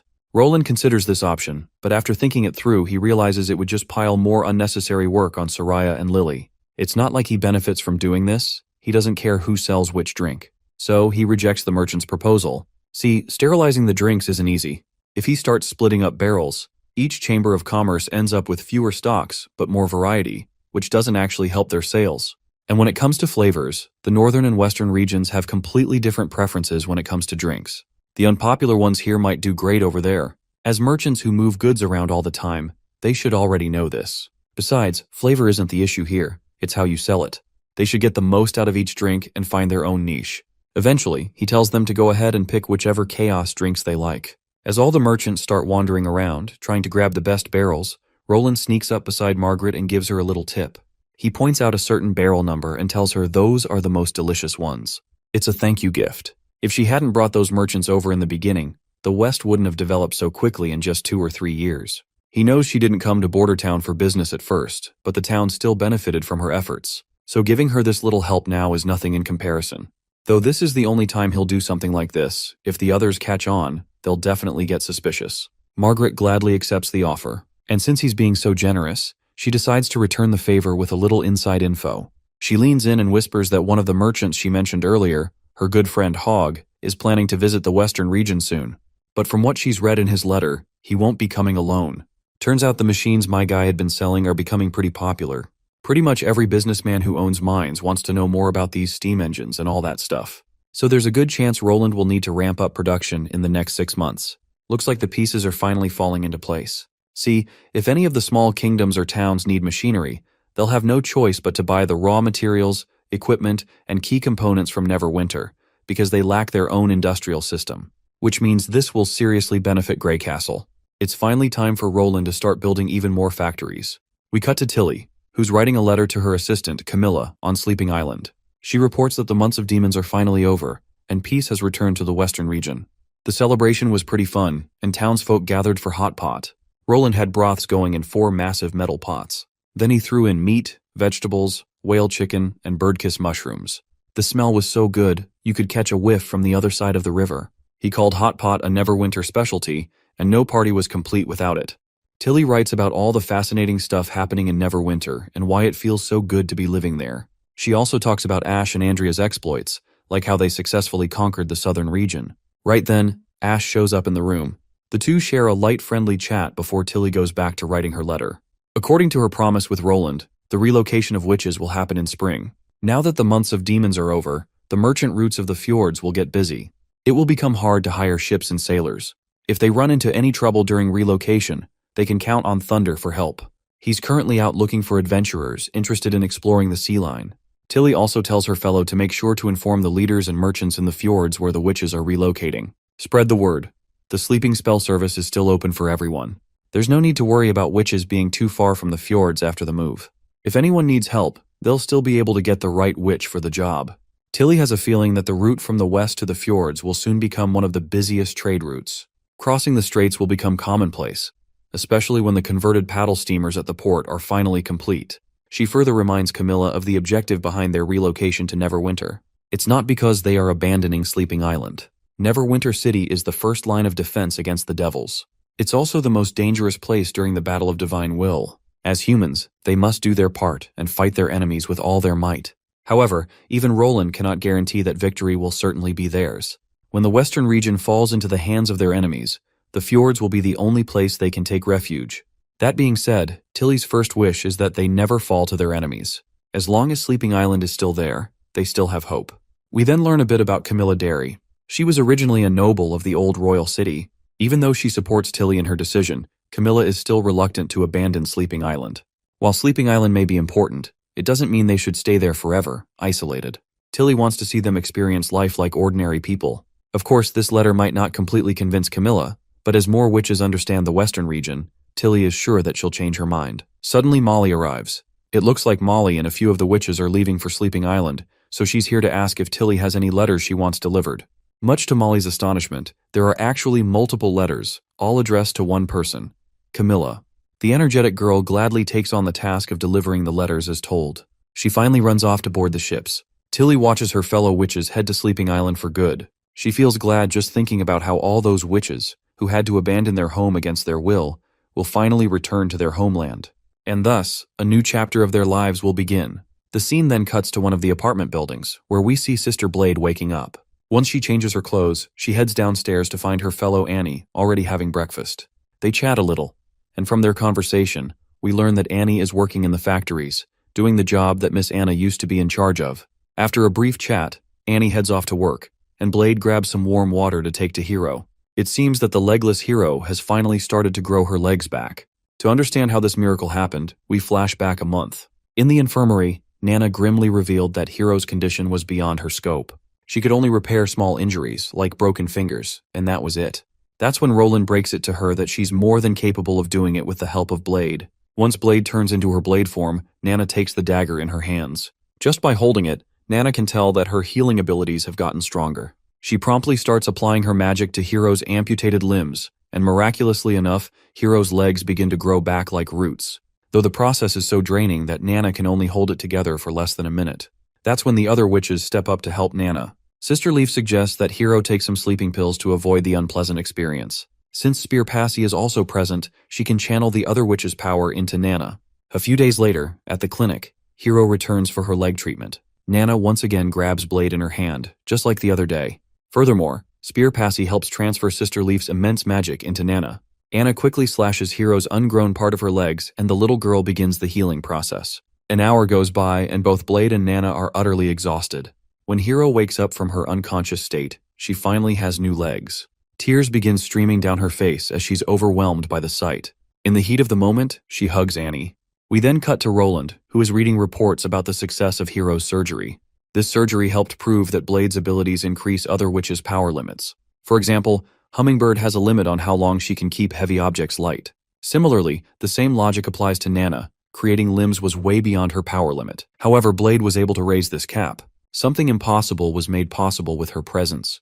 Based on Wendy's report, when Blade merges with other witches, those witches can feel their powers getting significantly stronger. So far, Blade has helped Soraya, Agatha, Lucia, and a few other witches harness their powers even better and do wonders. Well, it seems like Blade is going to be the busiest witch in Neverwinter. Suddenly, an officer arrives and reports that Sir Kyle of the chemical industry wants His Majesty to visit Research Lab number 4. He says he's found an answer to the matter Roland had requested. It looks like Kyle Sichi has outdone himself again, and our boy can't wait to see the results. We promptly cut to Research Lab number 4. Inside one of the rooms, Kyle Sichi is busy conducting experiments with chemicals. He bows his head respectfully to Roland before revealing that the black water from the southernmost region actually consists of multiple types of liquid. Kyle Sichi carried out some experiments following methods in intermediate chemistry, and discovered that he could separate these liquids through distillation. Not to mention they're all combustible. The liquids that rise to the top are the most reactive ones. The liquid in the tube is the most explosive among all categories. Roland is glad to see the discovery. Up next, Kyle is responsible for figuring out how to mass produce them. We then transition to Neverwinter City. There, we see one guy in the crowd particularly in high spirits. Actually, his poultry farming business is booming, with over 100 employees working under him and countless chickens and ducks on his farms. Since his business is doing so good, people often call him the Ducking Chicken Knight. As he's having the time of his life talking to himself and laughing with joy, the onlookers can't help but take note of this guy's unusually happy mood. Suddenly, a guy calls out to him and tells him that Roland needs him for something. The guard who came to relay the message didn't explain why His Majesty was calling. The chicken farmer has no clue why he's being summoned out of the blue, especially since the farmer mobilization meeting just ended. Being overly optimistic, all his success is getting over his head, making him believe the Majesty perhaps wants to make an example out of him for others. At the third border city, under the foot of the North Slope, we meet Roland being followed by the chicken farmer. It looks like they're heading into a tunnel where Roland is farming those deep-sea creatures. The farmer is flabbergasted to see such a massive and spacious tunnel. We then cut a little earlier, when he first met the Majesty. Before coming to Border City 3, Roland had explicitly told him the job he's about to perform is very confidential. He's absolutely not allowed to tell anyone about what he's going to do. While the chicken guy agreed to the terms, he's sweating about the unknown ahead. I have a feeling this guy will be in charge of taking care of those deep-sea bug farms. Right away, they come across two divine punishment witches. They stare at the commoner before asking His Majesty if having a mortal around is really safe. Roland reveals that he doesn't intend to keep his people in the dark about what's happening behind the scenes. Sooner or later, he plans to reveal everything to the public. So by involving important people, like those working in City Hall, it's the first step. At this moment, Pasha drops down from the ceiling with her massive body, causing the poor chicken farmer to absolutely lose his soul out of his body. Bro literally feels numb down to his knees and plops over, while Roland casually greets Pasha like they're best buddies forever. Roland wants a brief report about how the bug farming is going. Pasha reveals that there's significant growth in their numbers. As long as there's an abundance of mushrooms, they can keep eating forever. Roland is relieved that raising these bugs isn't a big headache. He then finally introduces her to the chicken guy, mentioning she used to be a very famous lady in her time. Of course, the chicken guy isn't sure from which angle this giant monster looks anything like a lady. That's when Pasha pokes the guy on the head, giving him a visual of her human appearance in his mind. Roland proceeds to walk towards the bug farming nest. As they walk, Roland briefs the guy about how 400 years ago, these witches lived on barren land and built their own towns. However, a disaster befell their town, and they somehow ended up in these grotesque bodies. Now they're immortal monsters, forced to live with this pain forever. Now that Roland has decided to take in these survivors, they're considered Neverwinter's allies in the fight against the devils and citizens of Grey Castle. But, as anyone can see, it's pretty normal for people to think negatively of them because of how they look. The farmer guy is more than willing to accept and respect their existence. While it sounds very bizarre, if it's Roland endorsing them, then there's no other choice but to believe it. That's what a loyal minister should always do. They finally arrive at the farming fields filled with giant mushrooms, where the bugs are eating away at them. Of course, the farmer guy is literally sweating just standing there. Roland reveals how they call these things rubber bugs. They're able to produce a very useful industrial material, one that's just as important as food. Since this chicken guy has a lot of experience raising ducks and chickens by feeding them worms, Roland wants him to raise these bugs as well. Unsurprisingly, the chicken guy feels like his whole world just got turned upside down. Roland further reassures the chicken guy by casually kicking one of the rubber bugs, trying to show that these big fellas aren't hostile at all. Despite their freaky size, they're extremely timid. All you have to do is collect the slime inside their stomachs from time to time. The rest of the details about these bugs are written in a manual, which Roland hands over. Chicken guy can study it first and then figure out a way to make them mature faster so they can harvest slime more efficiently. While the chicken guy is fine with the job, he's not sure he can handle it alone. Roland already thought of that. He's free to recruit help from the First Army if needed. Plus, if he does a good enough job, the Majesty promises a reward during this year's award and merit ceremony. Later, Roland runs into Jasmine and Lyra, except they're in their devouring worm forms. After greeting Roland, the two girls quickly retreat back into their hideout. Pasha explains that Jasmine and Lyra just came out to say hello before entering hibernation. Burrowing worm vessels burn through a ridiculous amount of energy, and usually, Fulan alone handles all the digging and transporting work. No need for 3 vessels at once, but Roland tells the girls to stay awake. There are going to be plenty of new projects soon, and Neverwinter will need all the help it can get with construction. As for food, City Hall will provide everything they need. Jasmine lights up like a kid in a candy store. She never liked hibernation in the first place. Since Roland clearly has plans for them, Pasha leaves the 2 girls under his care. The next day, as Roland sits in his office, he feels like things are finally settling down. With the exploration phase wrapped up, there shouldn't be any new problems from the western region. Then a pigeon flies in, carrying a secret letter from Hill Fox. What Roland reads absolutely devastates him. He jumps out of his seat, furious, and immediately calls for a meeting with all relevant officials. In the meeting room, Brian is visibly losing his marbles after hearing the latest developments. Apparently, the royal family of Dawn has decided to stir up trouble in the eastern region this time. It's only a matter of time before they make their move, maybe even cross the border and launch a full invasion. Barov takes the opportunity to throw a polite jab at Brian, wondering aloud, if the Dawn army could just waltz into Grey Castle without a fight, what's even the point of Brian being the captain of the First Army? Brian gets a little awkward. Trying to clarify, he was just using an example. Barov tells him to be more careful with his words. Besides, if diplomacy can fix this, there's no reason to jump straight to violence. Roland cuts through the back and forth with a sharp clap, telling everyone to grab some food and clear their heads. They'll discuss things properly afterward. As the officials sip on turbulent drinks, Neverwinter's specialty for stressful times, Roland reviews Hill Fox's letter again. The key points are, Apen Moya is planning to disrupt the eastern region. Things are not looking good in the Holy City with Otto Luoxi being imprisoned. After 3 days of debates, the consensus is to take back the eastern region and destroy the church. However, Roland hasn't yet decided how they'll deal with the Kingdom of Dawn itself. He's looking for a way to get the best results with minimal sacrifice, and he's sure Andrea is the key to this. But he wants her to approach him first, not the other way around.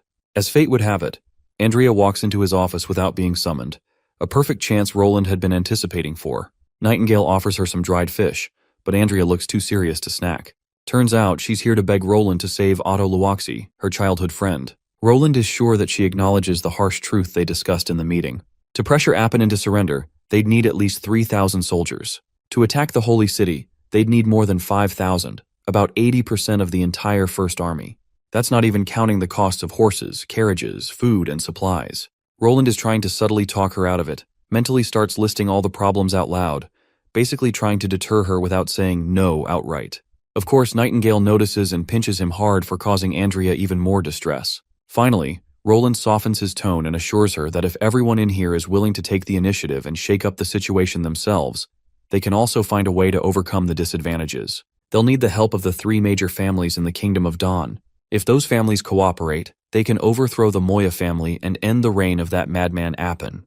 Basically, Roland wants Andrea to become the ruler of the Kingdom of Dawn. She's of course completely shocked to realize this. But then her face grows somber as she insists she's not interested in the throne. Roland then suggests her father take the role. The graceful lady doesn't hesitate for a second before admitting that her father will likely say yes. If that's the case, Roland is ready to put the plan into motion, assuring her that Otto will be out of prison before she knows it. Later, once he's alone with Nightingale, she is in disbelief that she is willing to let Andrea become the ruler of Dawn. As they chat, Isabella enters the office room after a long time. She seems a little worried after learning from Agatha that the Church of Hermes is about to break apart. Roland confirms this, or at least that's what the reports say. Refugees who've escaped from the church have started showing up in Coldwind Ridge and the western region of Dawn. According to their statements, the cathedral representing the Holy City collapsed overnight. Besides, Roland is sure she's not here to talk about the church.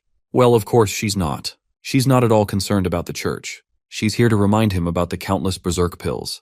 A lot of people already know where these pills are stored, so if that information spreads, it could cause unnecessary complications in their plans. When Roland asks where the pills are, she reveals that they're hidden in well-secured warehouses across the Hermes Plateau, though she can't provide their exact coordinates. However, she's willing to tag along with the First Army to help find those pills, but only if Roland wants her to. The Majesty has no objections to her traveling with the First Army, but she's not to engage in any battles. Once she finds the pills, she's supposed to destroy them on the spot. Roland then gives her another task. In the Old Holy City, several monasteries still exist. Since the church has lost its ability to maintain order, those places have likely turned into living hells. He needs her to bring any orphans back to the western region. Isabella doesn't understand exactly what Roland is thinking, but she doesn't dare question his judgment. She simply bows her head in respect. Next, we cut to Iris's lavish house.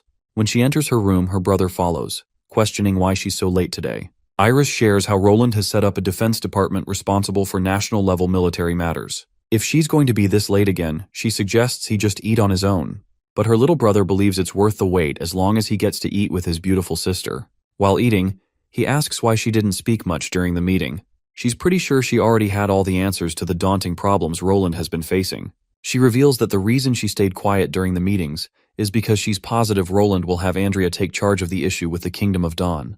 She noticed how his gaze landed directly on Andrea 17 times over the past 3 days. Since Andrea isn't a member of City Hall and isn't a main decision-maker, there must be some other motive. She brags how she had to use her peripheral vision to observe this, and she's sure Roland didn't realize she was watching him all along. Her little brother can't help but feel disturbed seeing how full of herself she's become. Moving on, she reveals that she had talked to Andrea and tells her to support Roland in his endeavors. Only then will he be able to help rescue Otto. The next day, in the courtroom, Brian is once again going bonkers, promising that the First Army will exterminate all enemies, no matter how far they are. Roland then gives his verdict. He will split their troops into two, sending one towards Hermes Plateau through Coldwind Ridge, while the other heads east to the kingdom's border. They'll attack the Kingdom of Dawn from two sides, aiming to take over the City of Glow by early fall. Everyone in the conference room is pleased with the decision. Iris can already tell that things are about to get a whole lot more hectic from here on out. We then cut to Lorgar, who is counting down her money, and it seems things aren't looking great for her. It only took her 2 weeks to spend over 3/4 of the money she had. Most of her money went to buying expensive drinks at Evelyn's complex winehouse. The prices at that damned place are literally daylight robbery. Then again, she shouldn't be blaming others for her own financial failure. After all, she willingly paid for everything herself. She continued to chug down drinks, and Evelyn kept bringing more and more. Honestly, now that she thinks about it, those drinks were so delicious that she just couldn't resist herself. Every drink tasted amazing, no matter how distinct or unique each one was.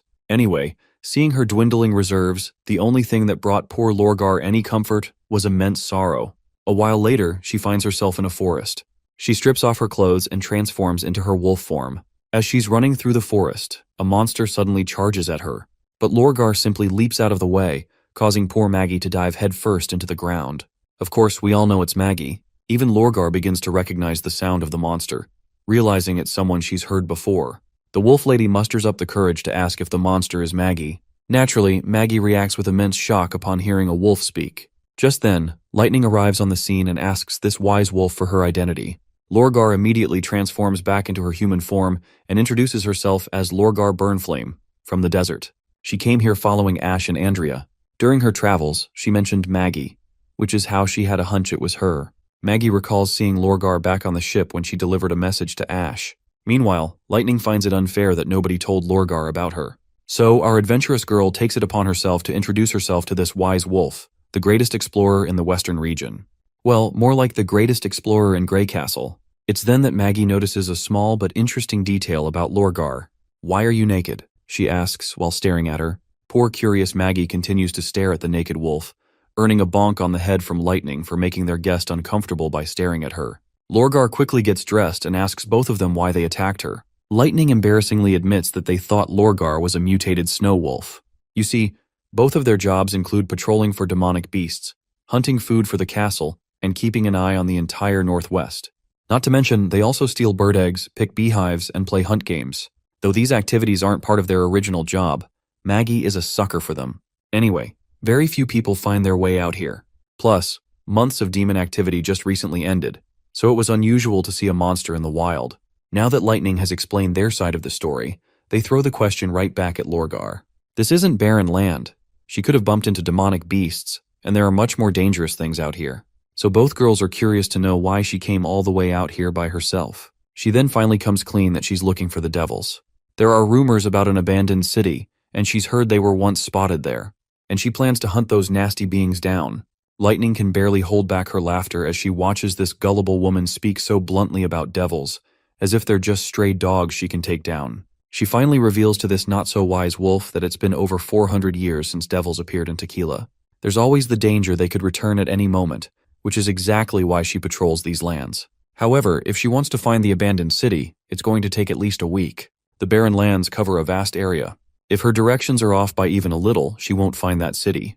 You see, that place used to be known for its fertile soil, and it's much bigger than Grey Castle. In fact, it's even bigger than the 4 kingdoms combined. The poor girl feels dejected, knowing it's going to be a pain in the ass to find those devils.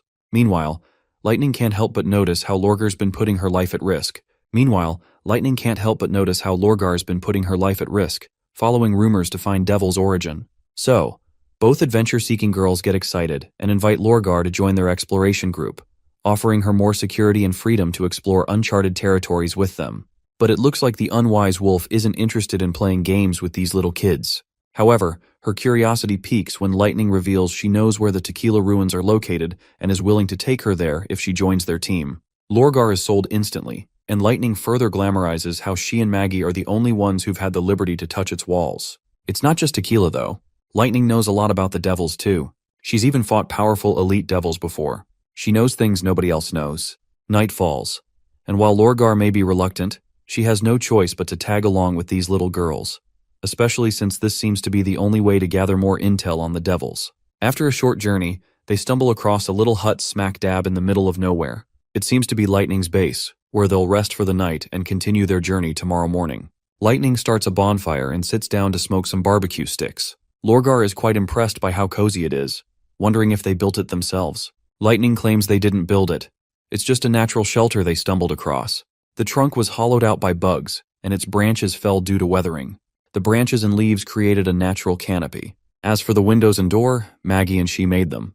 There are plenty of resting places like these in the barren lands. Lorgar feels the vibe here. She sits down and takes a bite of the meat Lightning just roasted. The food is so delicious that the wise wolf can't hide her joy. Apparently, this isn't just any regular meat. It's a lake frog caught in the icy springs of the snowy mountains. It took Lightning quite a bit of effort to catch it. Lightning adds that, as explorers, trying new foods is part of their job. The food is so tasty that Lorgar can't get over it. The next day, they continue their journey and finally reach the place they've been looking for. When Lorgar takes in the full view of the abandoned Tequila City, she can't help but realize how massive it is. The sheer size of it is 6 times that of Iron Sand City. Assuming a ratio of 1 to 10, there would have been at least a few million people, including the villages outside the city. This place was once the last line of defense for the Witch Kingdom, but unfortunately, they failed to defend themselves against the devils. Lorgar is fascinated by how they were able to build such a huge city, yet still failed against the devils. Now that she thinks about it, Roland was right when he emphasized the level of threat the upcoming Battle of Divine Will represents. Lorgar then questions if the devils happen to enter Neverwinter, which direction they would come from. As far as Lightning's understanding goes, they could come from anywhere west of the ruins. It gets pretty dangerous deeper into the barren lands, including traveling in the sky. The reason behind this is that there's fog, and the sky sometimes turns red. It's something the devils need to survive, similar to how humans need air to breathe. The weather's great today, so the sky is clear and blue, but when it's cloudy or rainy, you'll often see red fog on the horizon if you fly high enough. It's like poison to the witches. Any contact with it is enough to critically injure you. Since they don't know how far the fog can spread, they rarely cross over Tequila. Devils' main weakness is the tube on their bodies, but if Lorgar ever bumps into enemies, it's better for her to retreat immediately and report the matter to His Majesty. Lightning then hands her a map since she's part of the exploration team. The map marks all the unexplored areas, and if Lorgar happens to go into these areas, she can draw anything she finds, like bird nests, beehives, or wolf dens.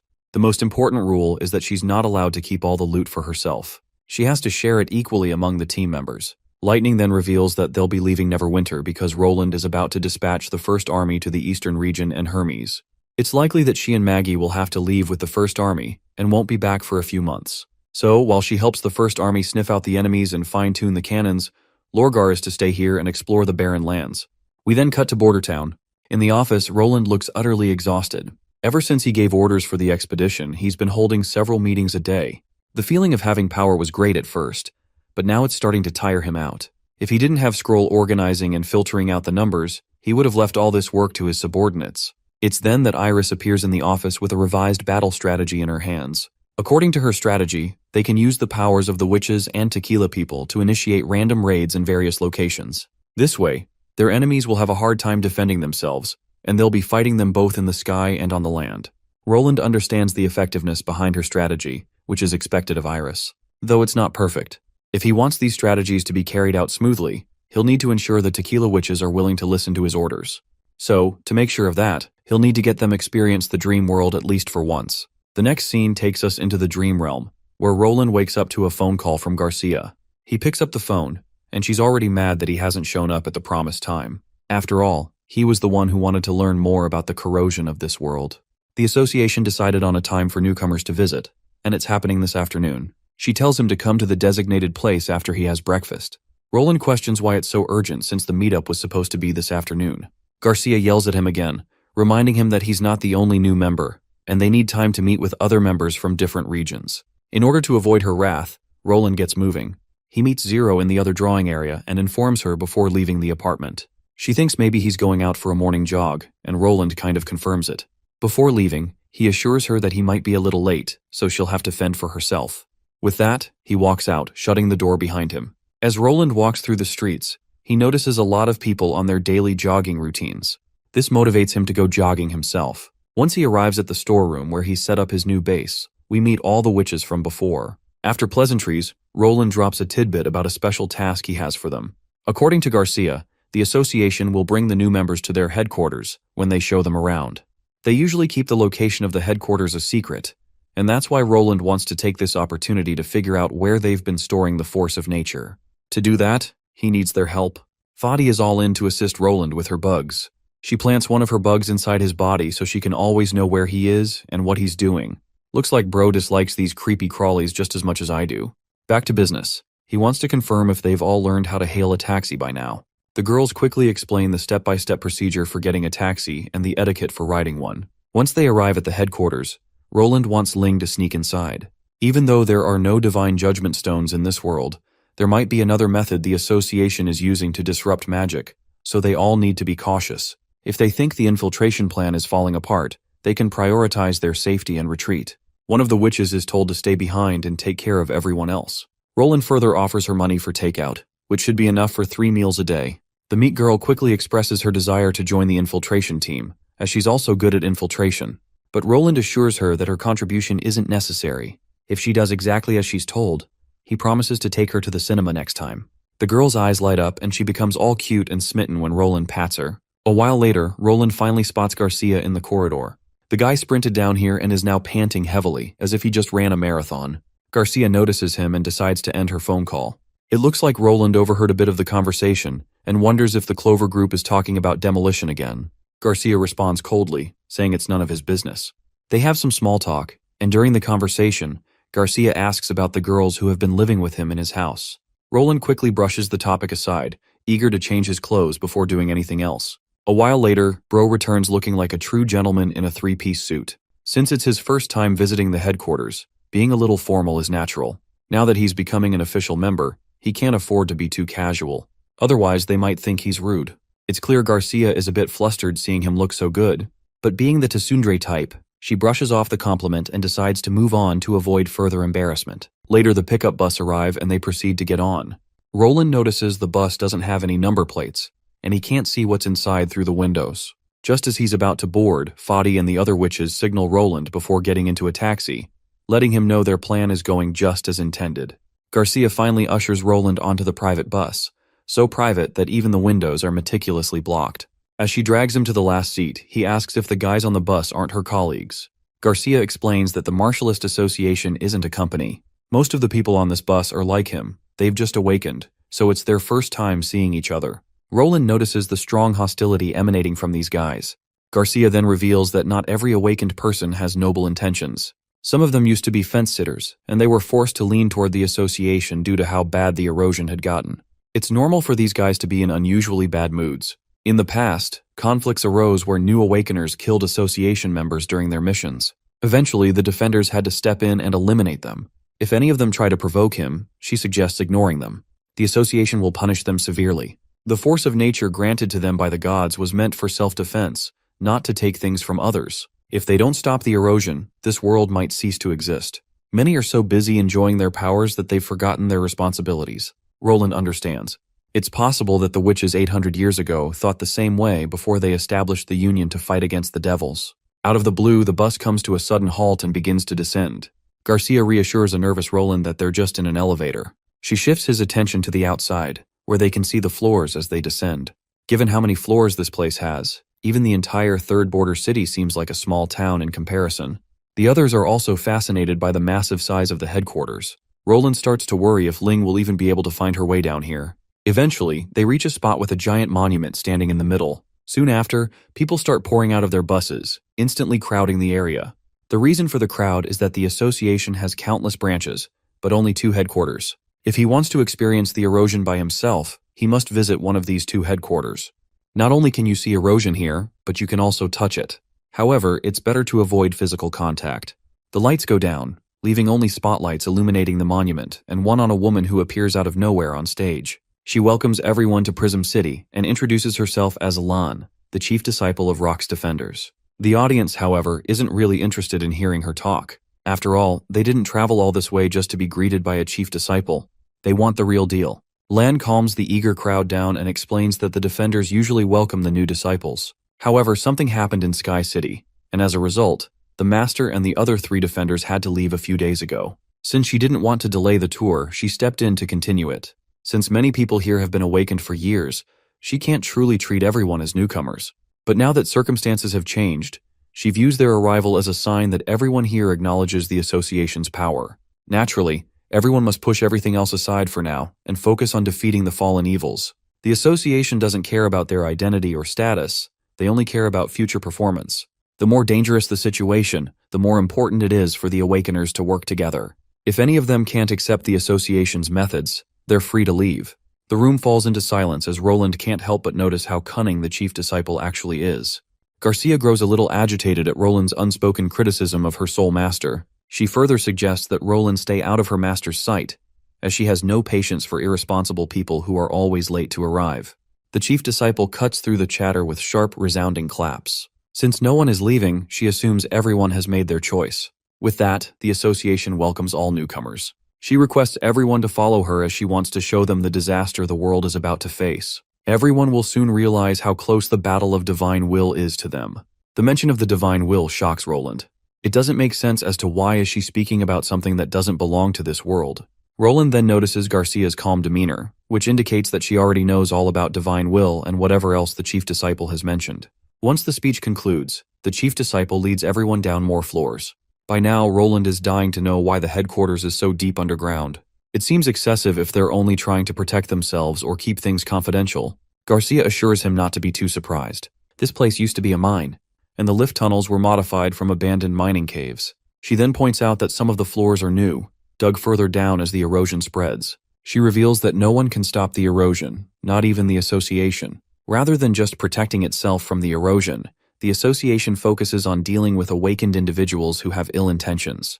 While it doesn't make sense to Roland now, she promises he'll understand soon enough.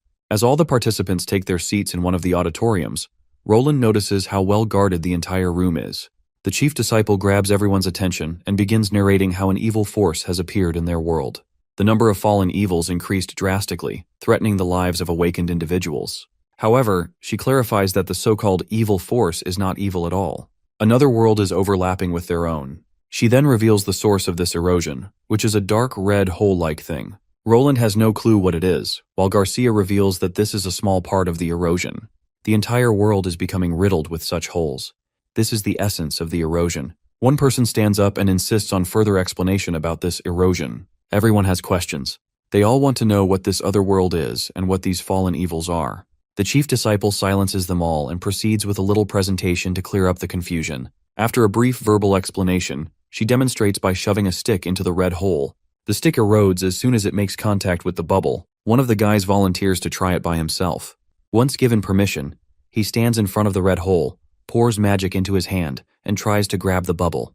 The poor bastard loses all of his fingers the moment he touches it. As he is escorted to the infirmary, the chief disciple confidently states that this demonstration is enough to convince them just how dangerous the erosion is. Roland stands up to get a closer look himself.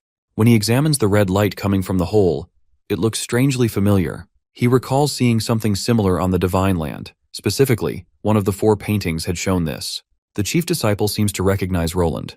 Garcia has mentioned him several times to her. As she had described it, Roland is one of the very few awakened individuals who awakened independently. She finds this quite rare for an ordinary person, and is glad he is willing to join the association.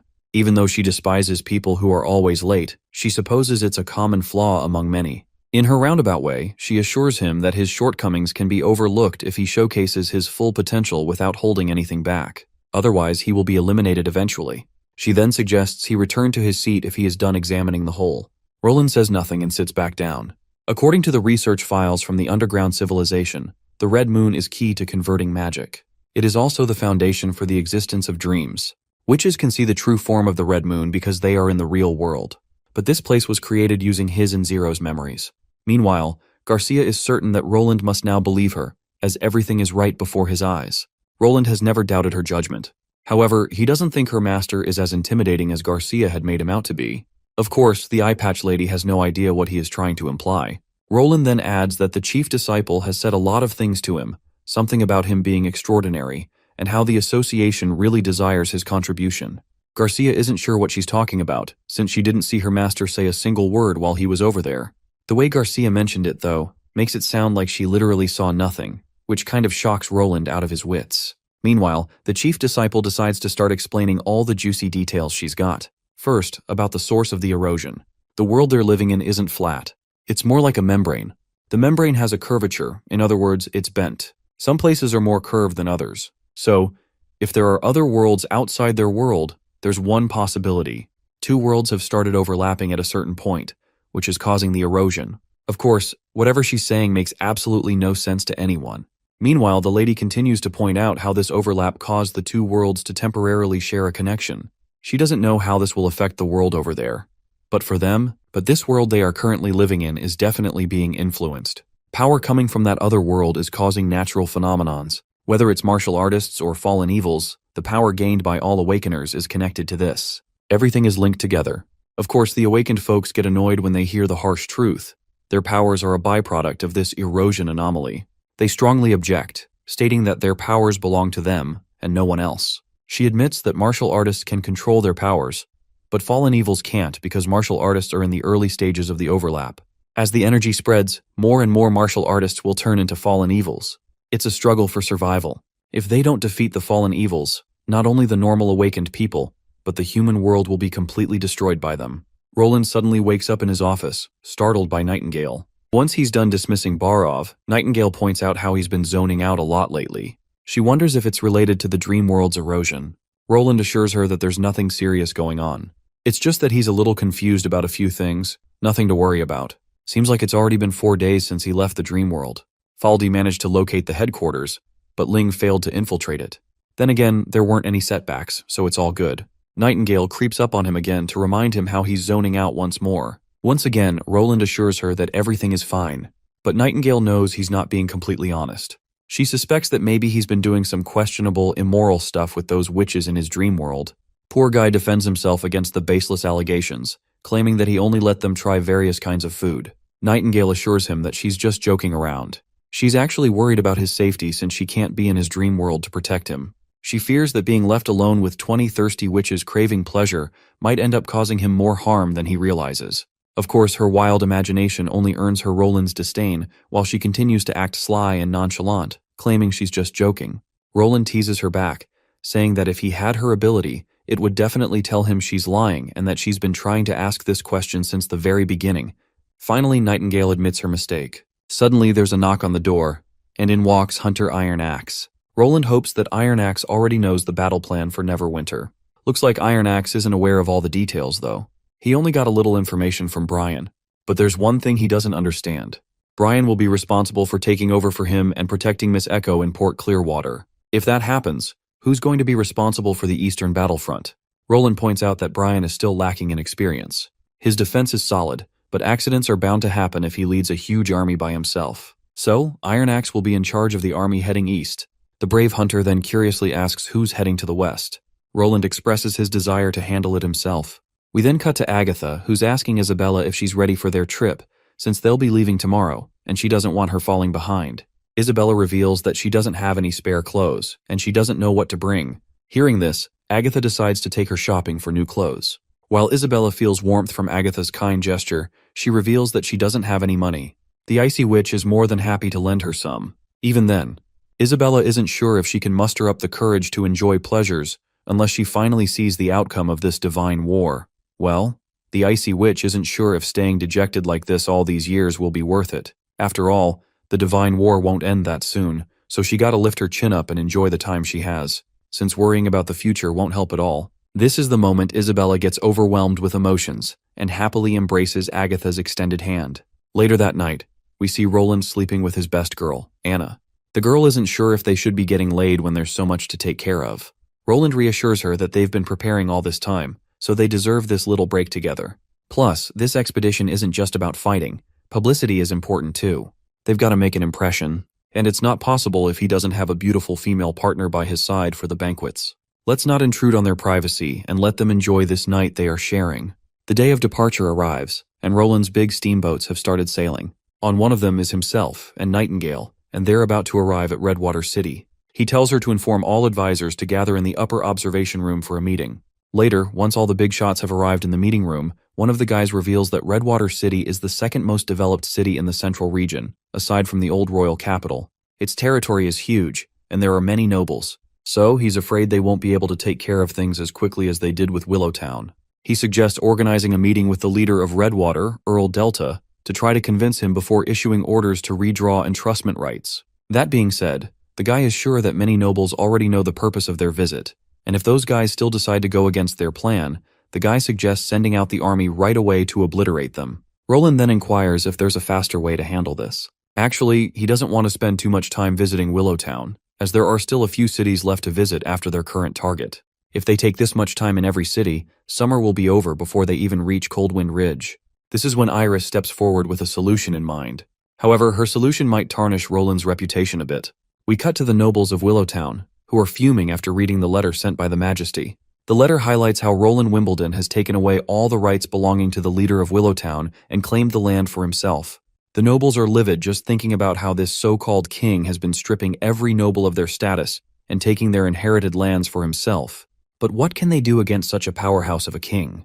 Timothy was defeated within days, and the church was too, leaving no thorns in Roland's path toward his dictatorship. They all remember how the Western army came to Redwater and defeated their enemies within days. Anyone touched by that white powder Roland produced dies. Even those wearing heavy armor struggle to survive against it. This is when a blonde man comes up with a plan. As far as he's concerned, that white powder may be powerful, but it's not invincible. It requires a large area of space to release its full power. The more spacious the area, the more powerful the powder becomes. But if they can restrict it to a smaller space, its capabilities will be limited. For example, when Roland arrives at Redwater, he will likely stay in the palace. As long as they have more of their people in the castle, Roland will be at a disadvantage. A silver-haired man questions if Earl Delta is willing to cooperate in this endeavor. The blonde man believes Delta would never do something like this, given his personality. He wouldn't even fight for himself if they put a knife to his throat. However, the blonde man has heard from workers that the castle has many secret passages leading outside. All they need to do is split their men up and get them in there beforehand. One man raises the concern that this action will be considered an act of rebellion, and if they kill Roland, his army will crush everyone there. The blonde man quickly reassures the group that they don't plan to kill him. All they need to do is take control and hold Roland hostage. As long as he stays alive, his army won't dare to act rashly, and they might even force them to retreat. Once this spreads, the other nobles will surely side with Willowtown. Not to mention, the only land this king controls is that small region in the west. Just thinking about overthrowing Roland makes the blonde man grin maniacally. The others begin chattering among themselves, realizing how much they stand to gain if this plan succeeds. The first step is to select a few trustworthy knights to follow the blonde man's orders. As for the rest, the blonde man suggests practicing patience. Finally, Roland's giant steamships arrive at Willowtown's port, much to the blonde man's annoyance. He can't stomach how much attention Roland is attracting with his massive ships that need no air to sail. Under his breath, he asks the knight next to him about the current preparations. The knight reveals that they have 51 people in place, and they just need 2 more days to get the rest of them in position. The blonde man can't help but smirk at the prospect. He's confident that they have plenty of time, and the chances of winning have just increased marginally. As soon as Roland approaches, these filthy backstabbers, who are about to betray our boy, introduce themselves and pay their respects. The blonde man also introduces himself as George Neri, the owner of Rock Ridge and an earl. George wastes no time bragging about how his Rock Ridge is known for its top-quality tea and fruit wine. It would be an honor if Roland would visit his humble territory. Roland seems quite interested and asks where it's located. Of course, George wasn't expecting Roland to show such interest in Rock Ridge. He thought this conversation might end with our boy showing no interest, but the opposite happens. With no other option, George starts rattling off precise directions to his territory. Just a short walk east 2 leagues at most, and the first ridge comes into view. Nestled beneath it lies the land of the Nurley family. Roland smiles politely in response. He even tosses in a few honeyed words, saying he hopes George will treasure the peerless view from the Rock Ridge.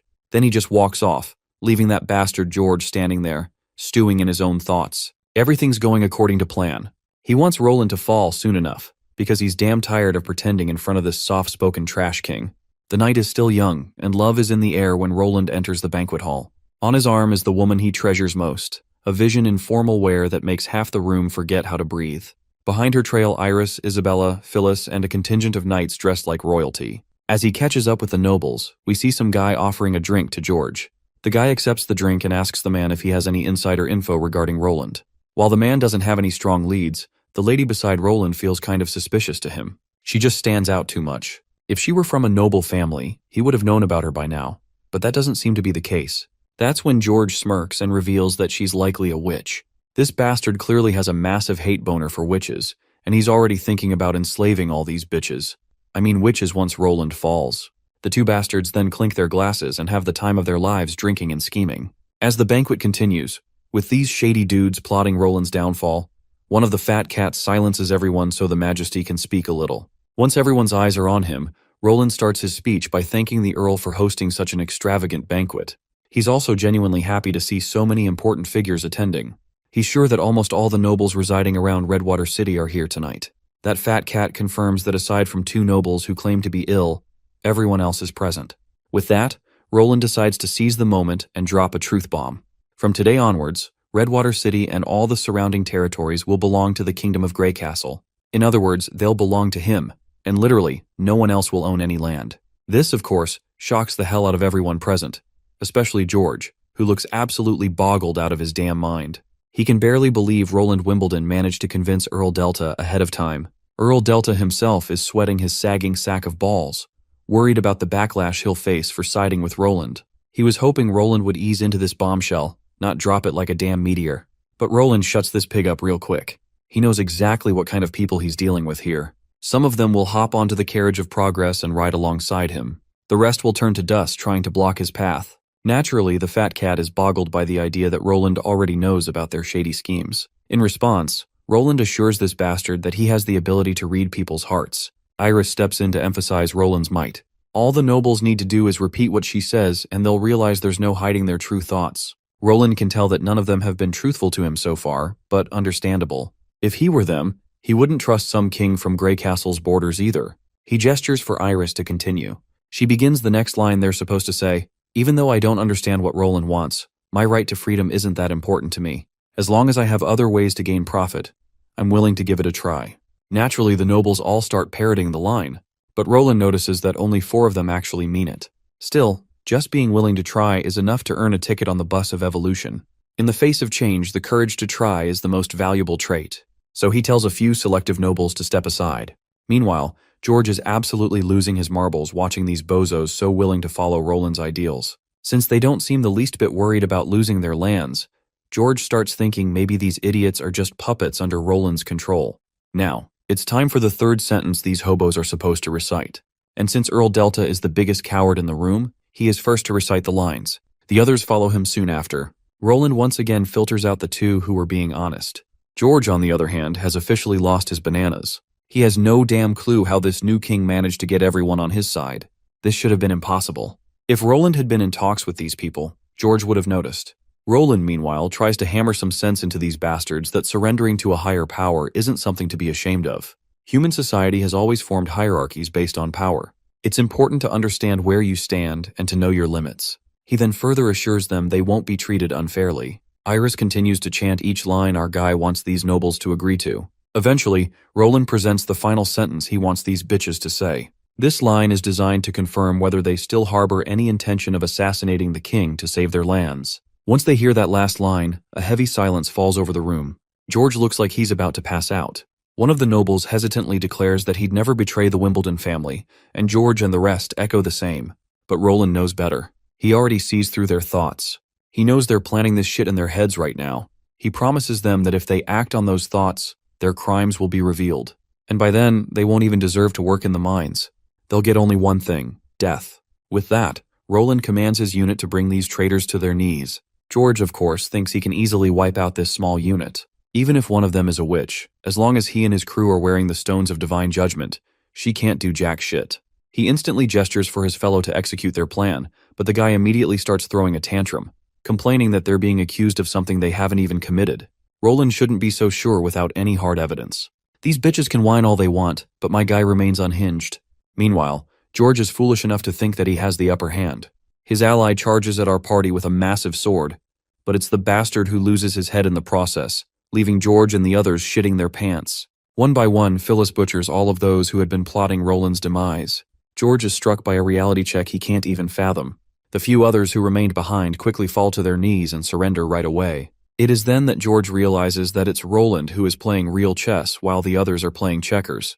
Roland intentionally left the First Army outside on purpose. There were only about 100 guards, and only 6 of them attended the banquet. He pretended to be forceful, not leaving them any room to back out. He finally realizes the harsh truth. Roland never planned to spare the remaining nobles. Even if they surrender now, it won't change the outcome. It's already too late for everyone to surrender. And thus, everyone present meets their demise instantly. Iris is glad to see how the plan is being carried out meticulously. First, Isabella nullified the stones of divine judgment the nobles had. Then, Nightingale used her lie-reading ability. Lastly, Iris butchered every motherfucker with ill intentions, leaving only 4 nobles who had passed the first question. Iris can't help but marvel at Roland's cunning and meticulous planning. She's now feeling glad she chose to follow a ruler like him. Roland then questions Delta if there are any other banquet halls in this manor. Delta quickly spills the details that it's right next to them. Roland decides to go there. He also wants Delta to produce a list of traitors because he wants it tonight. He then loudly assures the other noble guests that only traitors will be punished. Now that this kingdom has obtained peace, Roland's priority will be to restore order around Redwater as soon as possible. For that, he needs their help. All the remaining nobles kneel in submission, as it's better to adhere to orders than to be dead. Roland then tells everyone to get up. He assigns them their first mission to prove their loyalty. Now that all land belongs to him, there is no longer any purpose in keeping the original boundaries. So he needs every noble family to gather in Redwater City, including their residences, people, and animals living on their lands. Earl Delta raises the concern of food shortages if they were to gather everyone here. Redwater wouldn't have enough food to keep everyone fed. Even if they made them all farm, there wouldn't be enough fields for them to work with. Not to mention, many people might fight back when forced to relocate. Roland assures them there's nothing to worry about. In just a few minutes, he fills Delta in with some juicy details, which is enough to get this fat cat assured. A while later, Roland is alone with Iris. With the food problem solved, Roland believes they've successfully secured Redwater City. Now, it's time for Silver City and the old capital. However, Iris reveals that the latter has already been taken care of, so all they need is a suitable candidate to sit there as leader. Roland isn't sure how the other routes are doing. If everything goes smoothly, Iron Axe should reach Golden Wheat City tomorrow. He then orders her to return to the office for now, as there's plenty of work to get done tonight. According to their plan, the moment they get the list of all the traitors, they will be dealt with by the First Army. Iris acknowledges the orders and decides to take her leave. But before she leaves, Roland stops her and compliments her for the flawless strategy she had suggested. Of course, this sudden flattery takes her by surprise. Nonetheless, she maintains her sincerity and simply pays her respects for the acknowledgement. It seems like everything is going just as she had intended. She wanted Roland to rely on her, and she's glad she can now take care of things the way she desires. We then cut to Golden Wheat City, where we see Iron Axe Hunter along with his sidekick. Iron Axe is surprised to see this city in such a sorry state, especially since its name suggests prosperity. Whatever the case, the guy beside him doesn't care about the city's condition, as long as he manages to fulfill Roland's orders. Their job is to take over one city at a time. Iron Axe Hunter then highlights that using force is not their priority. As Iris told him, if they want to reclaim the eastern region, taking care of rebelling nobles is the best move. The scene then shifts to the officials of Golden Wheat City. They're paying respects to their fallen king, Timothy. The Big Cheese then instructs his butler, Bell, to note down everything he's about to say. Roland's armies are said to attack Golden Wheat City today after a night's rest. So, as the Duke of Golden Wheat, William Berger plans to fend off the enemy in the former king's name, and his chief knight, Grenada Wayne, shall fight alongside the Duke. The knight in question is this chick in his arms. He further tells his writer to jot down some cheesy lines about his and Grenada Wayne's bravery, but then he gives the writer the option to skip that part if it sounds too over the top. The writer, though, doesn't think there's anything wrong with the last line about bravery. For him, it's impossible for any record in this world to be written without bias. He's the scribe of Golden Wheat City, so it's only natural that his writing leans a certain way. Regardless, the Duke tells his writer to make sure he records each and every line with truth. His goal is to document the entire incident from beginning to end and tell the whole story. The Duke wants the entire world to remember the part of history he's about to make. We then promptly cut to the Golden Wheat City wall, where Duke William is trying his best to defend against Roland's massive steel ships heading their way. The cannons the Duke's team is using seem pretty inefficient and downright horrendous in terms of power and range. He then takes note of the weapon the First Army is using. They put a palm-sized shell in a thin tube, light it up, and boom, obliterate everyone over the walls. The Duke is absolutely bombasticated to see such massive power come from such a tiny weapon. The city is set ablaze within minutes of Roland's army arriving. Some of the wise guys suggest Duke William surrender instead of getting murdered unnecessarily. Knight Grenada Wayne volunteers to follow every command the Duke gives. Duke William gives his companions the option to surrender, though he himself has no plans of backing down as he wants to show his true loyalty to the late King Timothy. He and his close companions mount their horses and start charging at the enemy recklessly. What happens next is pretty predictable.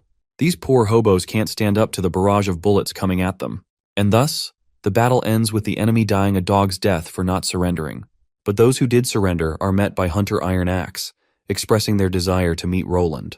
The captain shuts down their request, since His Majesty is too busy to come to the eastern region himself. If they want to talk to someone, he is standing right there, the one in charge of this operation. The nobles start murmuring among themselves, whispering how Roland picked a sand guy to lead the army. Not to mention, expeditions are a big deal, so how could Roland not be here himself? Iron Axe hears all their yapping, but he doesn't care what they think. Facts are facts, no matter how they feel about it. He then asks them where the Duke of Golden Wheat is. One guy starts sobbing as he reveals the Duke perished in battle. He insisted on charging headfirst with his knights and got mowed down in the bullet storm. Iron Axe takes note of the man's bravery and can't help but commend it. He then turns to his soldiers and tells them to toss the surviving nobles into the dungeon. A while later, we get a wide view of the entire city on fire. One of the soldiers rushes in, reporting that the castle is also burning. Hearing this, Iron Axe doesn't even flinch. Given how nonchalant the captain is about this fire, the soldier figures that it's an elaborate arsenal, ordered by the captain himself. Well, the humble hunter coldly admits it. Yeah, it was his order. However, the public will hear a different version. The rats hated the nobles, so they snuck into the castle through secret passages and lit up all the wheat stocks stored in the prison. To put it simply, Iron Axe doesn't have the time or energy to figure out if the nobles were actually surrendering or not, and His Majesty is already on a very tight schedule. That's why Roland decided to have him handle all matters concerning cities in the east. He then shows the soldiers some stats about Golden Wheat City. Around 5 years ago, about 230,000 people lived in Golden Wheat City and its surrounding areas. It used to be one of the most developed places around. But this year, that number dropped to 60,000. The Duke had been prepping for war, widening city walls, planting obstacles, and blocking all the roads into the city. He even flooded the fields and turned them into marshes. As a result, the city got cut off from trade. Its prosperity vanished. The decrease in farmland caused a massive drop in population too. Now the soldier finally gets why the city looked so run down. We then cut to this bald bastard who never expected Golden Wheat City to meet such a fate. He's actually the same writer who was supposed to document the brave tales of Duke William and his Lady Knight. But those two are long dead, already shredded to pieces by bullets in this confrontation. The writer was strictly told to write only the truth in the records. Still, he never intended to fake history. That's his job as a scribe. But hey, nobody in this world can be completely unbiased. Since he lives in a city owned by Roland, it's natural for his writing to carry a certain slant. Or rather, maybe that's what you'd call unprejudice. The next day, Roland receives a bunch of secret letters from the east. These letters report the fall of Golden Wheat City. It took no time for the city to crumble, thanks to firearms. Then, Roland notices something interesting in the letter. Apparently, as we already know, Iron Axe's plan to burn the city to embers had been successful. Not to mention, it worked wonders. The nobles were horrified and couldn't care less about their fiefdoms. Eventually, they started escaping to the border. With things going this way, Roland is pretty darn sure that City Hall will soon take control of Seawinshire and other fiefdoms. Well, it seems like capturing the Silver City next will be like a gentle breeze. When they arrive at Silver City, we find ourselves in the banquet hall, where Earl William introduces himself. Surprisingly, he willingly surrenders his power and pledges support to Roland's governance. The other nobles clap in applause. Earl William had always been curious about those magical machines, and he can't describe his excitement after finally having the person who invented those machines standing right in front of him. Every noble is also quite interested in learning about the machines, with many expressing their desire to own one.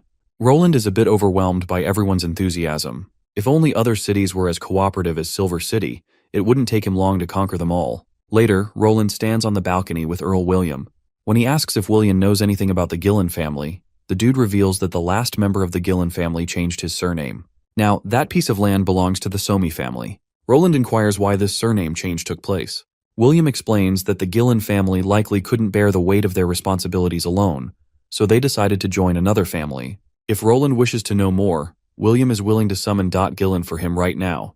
Roland turns down the offer. Later, when the Majesty gets into his tent with Nightingale, She assures him that she is no longer connected to the Gillen family. Roland already trusts her on that. The lady then expresses her shock that her family changed their surname. She explains that the Somi family used to be close with her father. So, why would they make the only heir of the Gillen family change his surname? Since she has a hard time believing this fact, Roland suggests she investigate it herself. He'll have Sylvie and the Divine Punishment Witches protect him while she's away. Nightingale insists against digging into the past of the Gillen family, especially since she's no longer involved with them. Roland reminds her that this land belongs to her father, so she's relevant to this too. He gives her another reason, reminding her of the childhood she spent there while growing up. She doesn't get to come back often, and she doesn't need to worry about the church being after her. All she has to do is take a trip down memory lane and reminisce about the past. While she seems unsure about going, she asks Roland to promise one thing. If he needs to leave this place, she wants him to make sure he summons her first. Furthermore, she only desires to take a look at the new developments, and that's it. Roland waves her goodbye as she dissipates into mist. He can tell how reluctant she is about this matter, but instead of hiding something in her heart, he believes it's better to face the matter head-on. Only then can one truly let go. The next day, Nightingale arrives at the destination and finds something totally unexpected. Contrary to what she had imagined, her home isn't a rundown place. It's bustling with life. As she looks around, she notices food being distributed to the underprivileged. And the one distributing the haul is Hyde Gillen, the man who was once her brother. She decides to move forward and check on other places too. But then she notices something unusual. It turns out that her supposed brother, Hyde Gillen, isn't wearing any stone of divine judgment, even though other knights are already equipped with one. She overhears some hushed whispers between the knights. They point out how Hyde Gillen is just a normal knight who grovels at their master's feet. But it's quite unusual that this guy has a complete personality shift whenever he changes his clothes, as if he's a totally different person. After eavesdropping on their conversation, Nightingale heads toward the house where the Viscount is staying. Once she enters, she overhears the Viscount's bald butler, who is concerned about how his master lashed out at Hyde yesterday. Hyde had already surrendered everything, so showing him a little kindness was the only right thing. The Viscount acknowledges his mistake, but he couldn't control himself. After all, it took him over a decade to get where he is today. Those pieces of land in the east were supposed to be his, but Roland Wimbledon took them away with a single command. The butler reassures the Viscount that Roland is only taking away the right to the fiefdoms. If they do what Earl William did, it would be in their best interests. As long as they continue operating the businesses they have on this land, they won't suffer significant losses. The Viscount again expresses his discontent, as without power, the greedy patrols will eventually come barging into his home. And since he's running some shady operations, he fears that if Roland finds out, he'll be hanged immediately. The butler starts thinking, and decides to abandon the shady source of income. This shady business was just a temporary thing to begin with. Now that they've accumulated enough capital, they should focus on running legitimate businesses. Not to mention, the church will no longer be a thorn in their path. The Viscount reluctantly agrees. After all, he still has the Gillen family's land. The two Gillen kids have no idea what happened to their parents, and they still believe that they died in a revolt. Of course, this shocks Nightingale to her core when she learns that her parents' deaths weren't just a tragic accident, but part of an elaborate plan. The scene shifts to Nightingale's tragic past, where full-blown chaos can be seen. It was then that her parents left her behind, promising they'd be back soon enough. One day faded into another, but they never returned. Eventually, someone did come back, only to deliver the devastating news. Later, she reports all this to Roland through the listening sigil. She further reveals that she'll be staying there until evening, as she needs to ask Hyde herself. He might know something. She apologizes for causing further delays in his plans, but she must get to the heart of the matter. Roland reassures her and is willing to wait until she's done with her investigation. As for his safety, he's pretty much out of danger as long as he stays inside. He suggests she be careful though, and not to be too rash. No matter what happens, he tells her to report back to him every 4 hours. The night deepens, and the guards stationed outside begin to feel the fatigue of staying up all night. Hyde in his room suddenly jolts awake when he senses someone behind him. It turns out to be Nightingale, pressing her blade against his neck. If he makes any sound, he's as good as dead. She gives him permission to look around and take a good look at her. As he rolls his eyes at her, he notices Veronica, his sister. The lady doesn't waste time with pleasantries and demands to know how he ended up working under Somi. The guy claims it's a long story. The family had been fighting ever since Gillen Sr. died, and he didn't know the details either. All he knows is that by the time he had to take over the title, they barely had any savings. That's when the Viscount came to find him, and he had no choice but to side with him. Of course, Nightingale can sense his lies, so to get the finer details, she asks if the Viscount perhaps forced him to join the Somi family. The guy admits to this, revealing that his life had been threatened. Well, that's another lie that doesn't go unnoticed. Nightingale continues her scrutiny, asking her next question. What is he doing for the Viscount now? Perhaps he's helping the poor with food. To which the bastard claims the Viscount is using him as a cover, and he's secretly selling Dreamland water. His rats are hidden in the crowd, responsible for transporting the goods. He claims he didn't know about the shady operations the Viscount was running until recently. Well, it looks like he's lying about just finding it out. Nightingale presses him about his future plans. The scummy brother drops to his knees and begs her to help him. He admits his wrongdoings and wants her sister's support. The Viscount never treated him like a noble. He only refurbished the mansion to put up a facade. He's going to stay there and eventually be killed by the Viscount. Before the Viscount kills him, he wants her to kill the Viscount first. Because if he just ran away from there, he'd have nothing left. So he wants her to kill that bastard and his heirs. If she manages to do that, all the business will belong to him and her. Nightingale throws a disdainful stare at him and then promptly asks a question before saying anything. She wants to know why he betrayed her back then. He reveals his fear of witches. He acknowledges his foolish mistake and admits he chose to believe the lies of the church, something he now regrets. The brother is crying like a girl. The sister can sense the sincerity in his regret. He was merely deluded by the church's lies. But then again, while everyone chose to follow the church's lies, Roland was the only one who placed his faith in witches. He wasn't afraid of trusting witches cursed by the devils, and she won't abandon his trust either. With that in mind, she begins to disappear in her mist, leaving the bastard sobbing in his mess. She then scans the entire building and gets inside one of the offices. There, she finds the ledger containing all the information concerning Dreamland water, including the amount sold and to whom it was sold. With this record, along with the goods in the mansion that have yet to be sold, she's sure she has enough evidence to expose these guys' shady business. The next day, she visits their father's grave. To get the full context of what's going on and how her parents got killed, we flash back 10 years. In the little water stream running through the Gillen family's lands, a peasant finds gold in a water bucket. They realize the source of the gold must lie underneath the Gillen family's land. And so, they paid a few contract killers a handsome amount and had Nightingale's parents killed. Once her parents were out of the way, these scumbags took Nightingale and her brother as captives. They were going to wait until Hyde, Nightingale's brother, reached adulthood to force him into giving up his land and title. However, once Nightingale awakened, she messed up their plans by killing Senior Gillen, who had been taking care of her and her brother. Viscount Somi was left with no choice and took Hyde under his wing. These bastards played with Hyde like a pawn and acquired everything from her brother, even though all this power and money originally belonged to her brother. A few days later, Hyde is behind bars. Viscount Somi has been sentenced to death by hanging, and all other family members involved in the shady business have been sentenced to 20 years of labor. With no original owner, all the land now belongs to the kingdom. She tells him to feel lucky since he wasn't considered a member of the Somi family. Otherwise, he would be slaving his life away in the mines. The bastard of a brother is pissed as well as heartbroken that his own sister does not give a fuck about him. She only intended to take her revenge, and she has succeeded. Now he is left with nothing. Nightingale also admits that she never forgave him for what he did to her. They shared a blood bond, which only gave her more reason to hate him for the betrayal. While he may think he has nothing left to his name, she points out the freedom she has granted that he desperately wanted from all those Somi family bastards. She doesn't care if he perceives this generosity as a punishment or a blessing. He's free to hate her all he wants, but from now on, they owe each other absolutely nothing. As she walks through the dark streets, she comes across Roland, who is rather surprised that she is letting her brother off the hook. He had personally been waiting for that guy to come out, just so he could deliver him the beating of his life. She in response teases him for abusing his authority as a king. The scene takes a serious turn when she drops to her knees and pledges her loyalty to him, expressing her desire to stay by his side forever.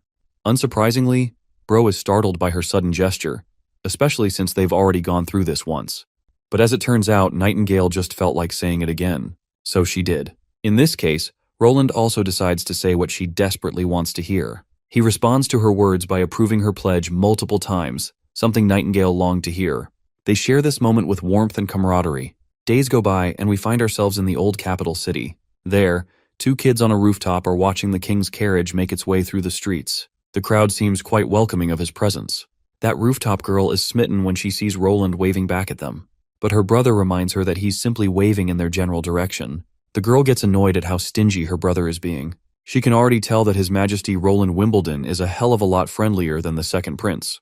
Her brother then reminds her that this so-called friendly king took the lives of a bunch of nobles, including his own brother, Timothy Wimbledon. And if you add all the rats who got executed too, that makes this king the most violent ruler in history, having killed so many people. Despite all that, the girl remains a persistent supporter of Roland. Not to mention, the king also has this sweet lady beside him, and she's undeniably pretty. Among the common folk, we notice an assassin with a crossbow on one of the towers. But before he can take his shot, Maggie knocks the bastard out, and the soldiers immediately arrest him. It's all thanks to Sylvie, who's sitting inside the carriage, keeping a bird's-eye view over everything happening. Roland can't help but thank her for that. The humble witch sees no need for gratitude as she was merely doing her job. Agatha argues that they should have taken an entirely different route if there were signs of danger to begin with. After all, Roland is just a mortal, and one brutal injury is enough to end him. That's when Anna chimes in, assuring the concerned witches that she'll block all incoming attacks. Not to mention Nana is also on the team, so they're covered. Agatha still thinks they shouldn't have taken any risks. Roland reminds her that his presence is important. After all, he's got to show his face to the people at least for once. Still, Agatha sticks to her guns, reminding him that there were several safe routes he could have taken. But he chose the hardest one. She's got a point. He could have just yelled from the castle walls if he really wanted to be seen. Finally, they arrive within the palace's boundaries. The nobles and knights are already present to welcome Roland. And so, my guy proceeds to enter the place with his entourage of cherished witches. Once he enters the king's chamber, the high-status folks are already lined up in double file, dropping to their knees as Roland walks past them. A big hooter lady makes sure to serve Roland the scepter he deserves. Once Roland reaches his throne, he initiates the meeting without bothering with pleasantries or unnecessary introductions, especially since everyone already knows who he is. He's here for two very simple reasons. First, he wants to eliminate all threats. Second, he's here to maintain order. The old capital city will adopt a governing system similar to Neverwinter. It goes without saying that members of his government and city hall will receive generous salaries and excellent working conditions. What's more, even a peasant can become a government official, if they've got the qualifications, that is. Everyone in the chamber erupts in cheers and applause at such great news. Honestly, I get why they're happy. Roland has leveled the playing field. Doesn't matter if you're rich or poor, aristocrat or peasant, everyone gets a shot to thrive. A few days later, we find Roland reflecting on the progress they've made so far. The old capital city has seen its fair share of turmoil, and the noble class is practically non-existent now. Taking control of this city has been much easier than Roland anticipated, especially compared to other cities. With some time on his hands, Roland decides to have a chat with Theo. Suddenly, a man rushes in with important news. A report from the north says that the Dawn Army has been spotted west of Hermes. The news alarms Roland, and he quickly relays his orders. He wants the First Army to depart immediately by boat to head north. Though he sent the First Army off without delay, he is sure that they won't make it in time. So he decides to take extra precautions. We cut to the thick of the battle, where the Dawn Army has burned down all the villages surrounding Hermes. The poor church followers are left hanging dead on spikes, while the surviving villagers run for their lives. With the speed of the Dawn Army's march, it's clear they'll be attacking the holy city soon. One of the surviving villagers barely manages to escape the hell the Dawn Army has brought to the villages beneath the mountain of Hermes. He eventually stumbles upon a few people from Neverwinter City, who are carrying out a scouting mission in the Hermes area under Roland's orders. The leader of the group is a thin guy with a mustache, though the name escapes me for now. The reason they've brought this survivor is to guide them to the bottom of the mountain without passing through the new holy city. Though the old man is reluctant to help these strangers he doesn't know, the thin mustache guy offers him a generous reward for showing them the way out. He'll receive 5 golden royals up front, and another 10 golden royals once they reach Grey Castle. If they can make it down, the thin mustache further assures him there are reinforcements waiting. With that amount of money on the line, the old man has no reason to refuse. The group finally navigates the treacherous mountain terrain, descending until evening. To the old man's shock, the First Army has already arrived. When he sees witches among them, he mistakes them for kids. His first reaction upon seeing these ladies is how the hell are these kids supposed to be the reincarnations of their warriors? The group that followed the old man, however, knows who Maggie and Lightning are and bursts into a happy dance. Meanwhile, the old man is still trying to process everything. Then, he suddenly notices Iris, the Pearl of the North, meeting with that thin mustache guy. Iris shows him a letter, an approval letter stating that she'll be commanding these forces temporarily. Their current mission is to execute the bombing machine plan. Once all preparations are made, the battle will begin. The thin mustache guy promptly salutes his new commander, ready to carry out his duties as she sees fit. Iris reciprocates the gesture and dismisses him to get to work. As the thin mustache guy walks off, he can hardly contain his excitement to see what this bombing machine is capable of. After all, if it's called a machine, it's bound to be impressive. It looks like Lightning, Maggie, and Sister Hummingbird are the core of this bombing machine mission. We see a massive rack stacked with giant missiles, ready to be dropped from the sky. Hummingbird ensures that this heavy missile-laden frame is lightweight. Maggie's job is to carry these missiles in the sky, ensuring the missiles face downward.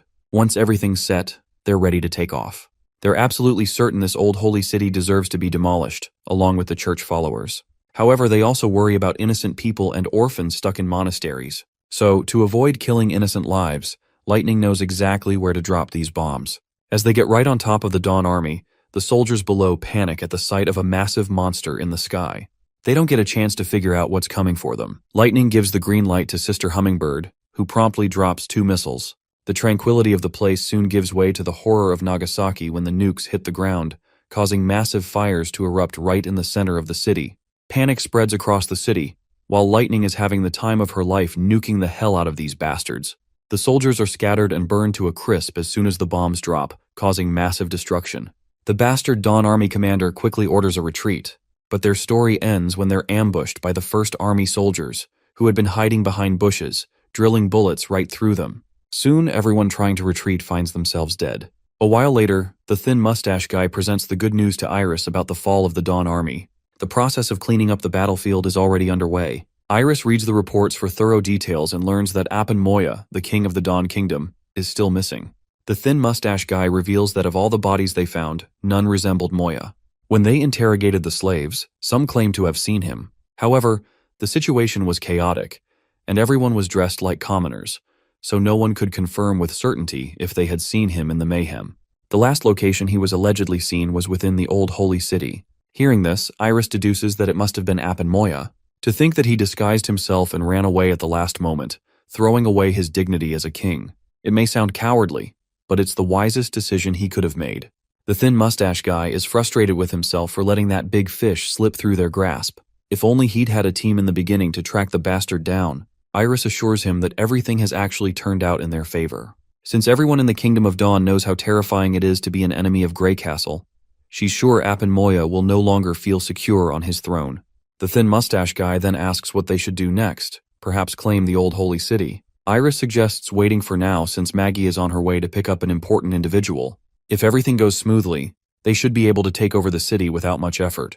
The next day opens with Isabella and Agatha flying over the old holy city, assisted by Maggie. As they land, Isabella steps off Maggie's back and is hit by a wave of nostalgia. It's been almost a year since she last saw this place. A soldier arrives promptly, reporting that Lady Iris has been waiting for their arrival at the tents. When Iris sees her guests, she introduces herself as a member of the advisory board and mentions that she is temporarily in charge of the Holy City's battle plans. Isabella can't help but notice Iris's blinding beauty, a maiden dressed in white, which only highlights her elegance even more. Iris hands over the battle reports. Lightning has already checked the 3 main monasteries and discovered a serious problem.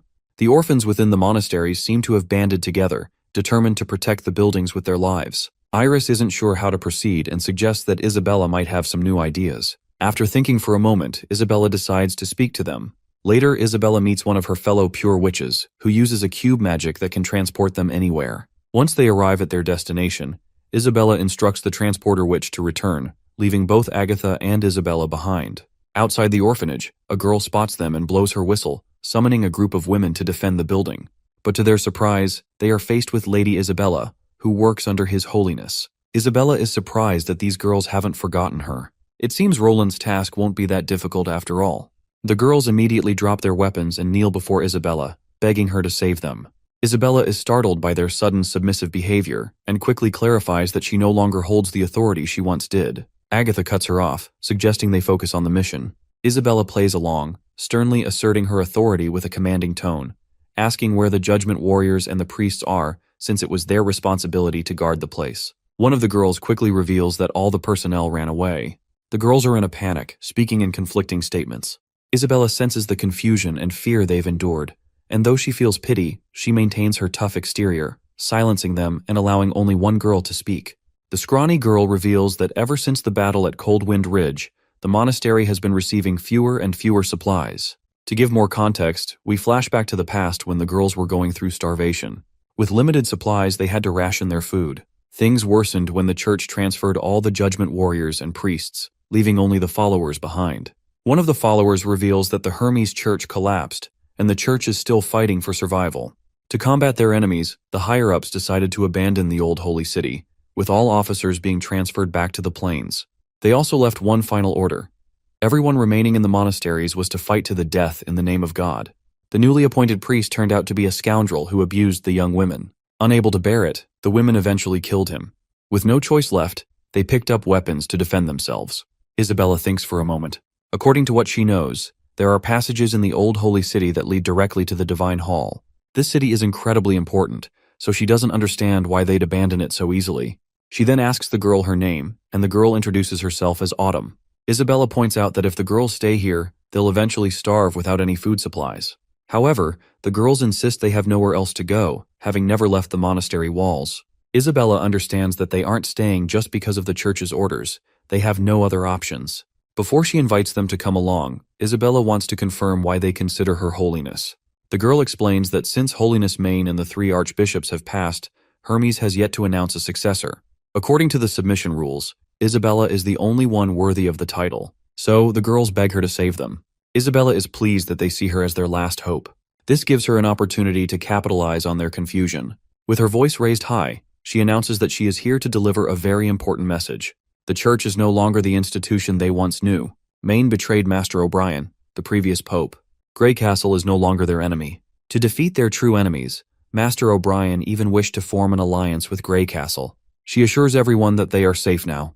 There will be no more near-death battles, and they don't need to guard the monastery until the very end. All they need to do now is bring order to the holy city once again. Isabella is crafting a story that is half true to overthrow the old beliefs. She plans to reveal everything eventually.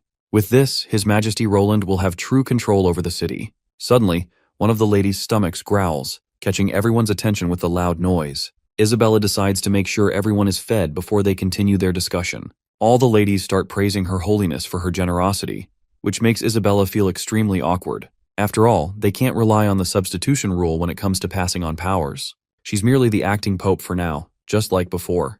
A few young girls from the monastery come out and express their gratitude to Isabella for her kindness. Isabella can't help but notice how they thank her.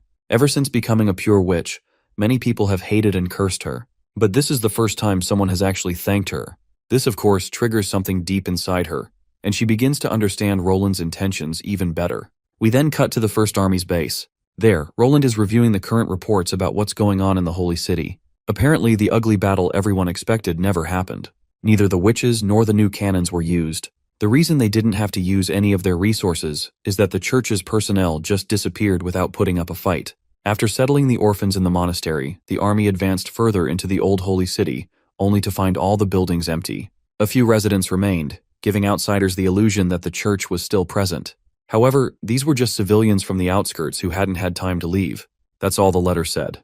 They'll have to go there in person to get more details. So Roland orders his army to continue their march toward Hermes. Eventually, he meets Isabella and Iris in the holy city. He is actually surprised that the church has abandoned the city. This only means they've decided to protect themselves this time, hoping to rise again in the future. He finds this rather troubling. It means they'll have to keep their guard up against those maniacs forever. Isabella reassures him that the church isn't a threat anymore, confidently stating that they left a messenger behind. To the north of the city, Roland and Isabella visit a cathedral where the priest is staying. Once the priest realizes he's standing in front of the majestic Roland Wimbledon, he congratulates him on the successful subjugation of the church. He assures His Majesty that the church will no longer be Greycastle's enemy, and that this city will now be handed over to the new king. The priest also warns him about the nightmarish danger he has inherited along with the city. The dude then further gets worked up as he reveals about the danger the church had been preparing for centuries. Now that Roland has destroyed the church, it's up to him to bear the consequences. He'll be responsible for the extinction of humanity. My guy simply brushes off this over-the-top priest's assumptions. After all, he knows everything there is to know about devils, divine will, and God's smile. He knows all about the events that happened 400 years ago. Naturally, the priest is flabbergasted. The only explanation he can come up with is that Isabella told Roland everything. But Isabella honestly admits that she didn't reveal anything. He actually knows far more than anyone in the church ever did. Perhaps the church underestimated him so much that they never considered this possibility. Roland then gestures for his knight to lock the priest up in a cell. He genuinely thanks Isabella for her contribution. If it weren't for her, the holy city wouldn't have been brought to order so quickly. The lady reveals that she used the name of the acting pope to carry out orders and control those who were abandoned. Well, she got results regardless of the methods she used, so he doesn't mind at all. He even suggests she continue acting as the pope and enjoy the privileges that come with it. For instance, she could live in fancy suites, enjoy food prepared by the best chefs, and have an abundant supply of chaos drinks. Of course, if she doesn't want any of that, she can take golden royals instead. Isabella is fine either way. In the Holy City, in a warehouse, soldiers find supplies consisting of food and weapons. Roland arrives there, and after inspecting the supplies, he notices that aside from golden royals and riches, they didn't take any supplies with them. They really did leave everything for Roland to claim, just like that priest said earlier. A soldier then reports that they've finished counting the supplies, and turns out there are over 400,000 berserk pills stacked there. He then gives them permission to destroy them all. So, the soldiers begin tossing the pills into the fire and dumping the ashes off the castle walls. Looks like Bro is finally done with the Holy City siege. Now, all that's left is to wait for Iron Axe to handle the east, and for the army to gather near the borders. Together, they'll march on the Kingdom of Dawn. With a bit more free time now, he decides to visit the Shadow Church. He brings up the idea to the witches. See, he's been dying to visit the land of illusions Isabella once mentioned. The legendary queen of Starfall City, Alice, used illusions to record the past, making it possible to pass down centuries' worth of faith and beliefs. That's also how Zero evolved from a pure witch into the Pope. Bro already mapped out the optimal route, so he's all set to go. That's when Lightning bursts into the camp, yelling about how Roland's planning such a cool adventure without her. She immediately starts begging to join. And soon enough, the other witches jump in too, pestering him about how they'd be crucial to the journey. Even Phyllis looks super eager to come along, practically begging with those puppy dog eyes of hers. Eventually, Bro gets swarmed by all the witches dying to tag along. Sometime later, the whole group heads out with him and arrives at their destination. Once inside the chamber, they find portraits of every past pope lining the hallway. This is the praying room, where all the old popes' images are hung like a gallery of holy power. Roland also notices magical stones lighting up the place, and right in the center is Lady Alice's portrait. While he's gawking at her, Isabella uses her magic to open a hidden gate behind the painting. Inside, she reveals 9 magic stone seals, each one recording major historical events. She activates the seals, and suddenly, everyone starts glowing with this strange blue energy swirling around them. Panic sets in as none of them can see each other anymore. Isabella quickly explains that the illusions from these seals directly affect the eyes. To an outsider, it looks like they've vanished, but in reality, they're all still standing exactly where they were. Nightingale sighs in relief that at least there's no danger threatening Roland's life this time. Meanwhile, the said Roland refuses to grab Nightingale's hand and instead grabs Anna's. Bold move, bro, bold move. Finally, the visuals start playing. The witches they see now are the original founders of the Federation, the extraordinary ones who survived the first battle of divine will. They also spot ancient scripts etched on discs, vows made by the 3 queens. Those vows were the foundation that helped unify the Federation. After the first battle ended, witches formed their own federation, but things were chaotic. Every novice had a different idea about leadership and how to fight the devils. Arguments dragged on for years until 3 powers rose and took control, forming a leadership system where suggestions were welcome, but the chiefs made the final decisions. These 3 cities were Starfall, Tequila, and Enleta. Their rulers were known as queens. Queen Alice led Starfall, Queen Natalia ruled Sunchaser, and Queen Eleanor was over Moon Radiance. These 3 became the last chiefs of the Federation. Then Roland notices something odd. He spots a woman who looks a lot like Garcia's master in the dream world, the one called Lan. He's seen her before. She's the same woman referred to as the chief's disciple. After that, we cut to Lorgar, who's absolutely thrilled after spotting some hybrid demonic beasts in the wild. As she's about to transform and fight, she hears rustling nearby. Even the monsters freeze up, sensing something else. Turns out 2 devils have shown up. Seeing them for the first time, Lorgar is stunned and a bit anxious. She recognizes them from Lightning's descriptions. The moment one hybrid beast lunges at the devil, but one of these gray guys easily stops the demonic beast right in its tracks. Lorgar remembers Lightning's warning that if she sees a devil, she gotta retreat immediately and report to Roland. But right now, she's torn between the 2, whether to run or fight. She steals her resolve, transforms into her beast form, and leaps straight at them. She literally overpowers both the hybrid demon and the devil by catching them off guard, even managing to rip off the devil's hand while killing the hybrid beast on the spot. The other devil quickly blows the horn to call for reinforcements, much to Lorgar's surprise. But despite the clear threat to her life, she decides she must take down these 2 devils at all costs. The devil with both hands charges at Lorgar, but she quickly dodges by sidestepping the attack. She then hits the one-handed devil hard enough to knock the crap out of him. She turns her attention toward the other devil, who still has both of his hands, and throws a strike. But much to her shock, the bastard easily stops her claws. Meanwhile, the devil whose arm she had cut off has already regrown it as though it was never amputated. And that bastard further throws a spear with some godly strength. She risks it off by turning back into her human form, and that spear directly hits the other devil over its face. She quickly jumps toward the other devil, who has finished regrowing his hand. With just her claws, she crushes his skull like it's no big deal. Suddenly, she notices a horde of monsters heading in her direction. She climbs the tallest tree, only to be horrified by the sight of an entire devil army charging toward her. We then cut to Neverwinter's port, where the ship carrying a bunch of Slumber Island witches is about to reach its destination. It had been a tiring month-long journey, but they have finally arrived. Camilla, the one in charge of this operation, doesn't seem as thrilled as the other witches. She still harbors doubts about the king. Since she doesn't have a good impression of nobles, it's natural for her to be skeptical of the third prince.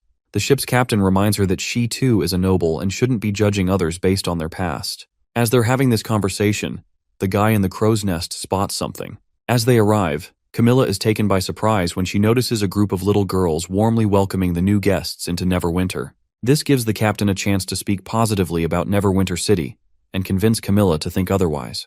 Meanwhile, Sister Scroll and Wendy are also there to welcome the new witches. While the civilians have already given the new witches a warm welcome, now it's the association's turn to represent their hospitality. As soon as Camilla and the other witches walk toward Wendy, she introduces herself as the person in charge of the new witch union and warmly welcomes all the witches here.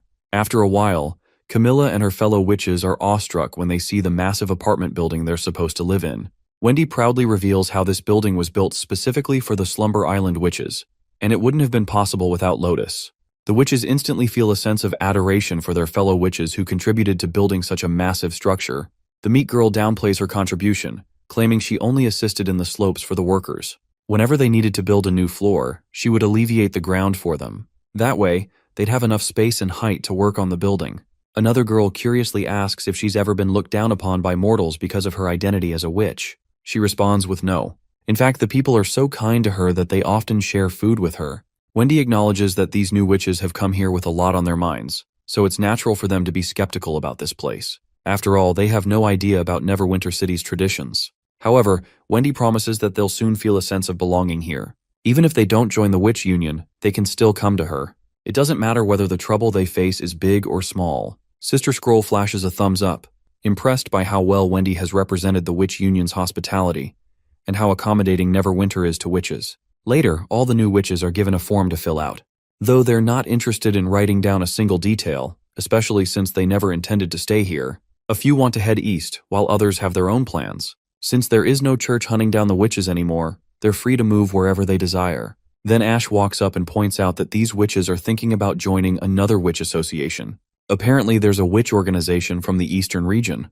Tilly assures Wendy that while the witches may have conflicting opinions about Neverwinter, they aren't evil like the Bloodfang Association. Tilly then walks up to one of the girls, Azima, who is eager to join the Eastern Association. She emphasizes the importance of sticking together for now. Although the church has been destroyed, many civilians are still extremely hostile toward witches.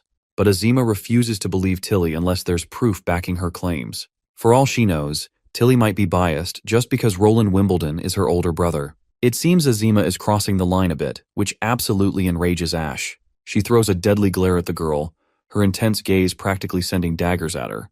But Azima isn't scared at all and is ready to confront Ash head-on. She throws a tantrum, accusing Tilly of using violence against her fellow witches to restrain them, just like what she did with Heidi and her group.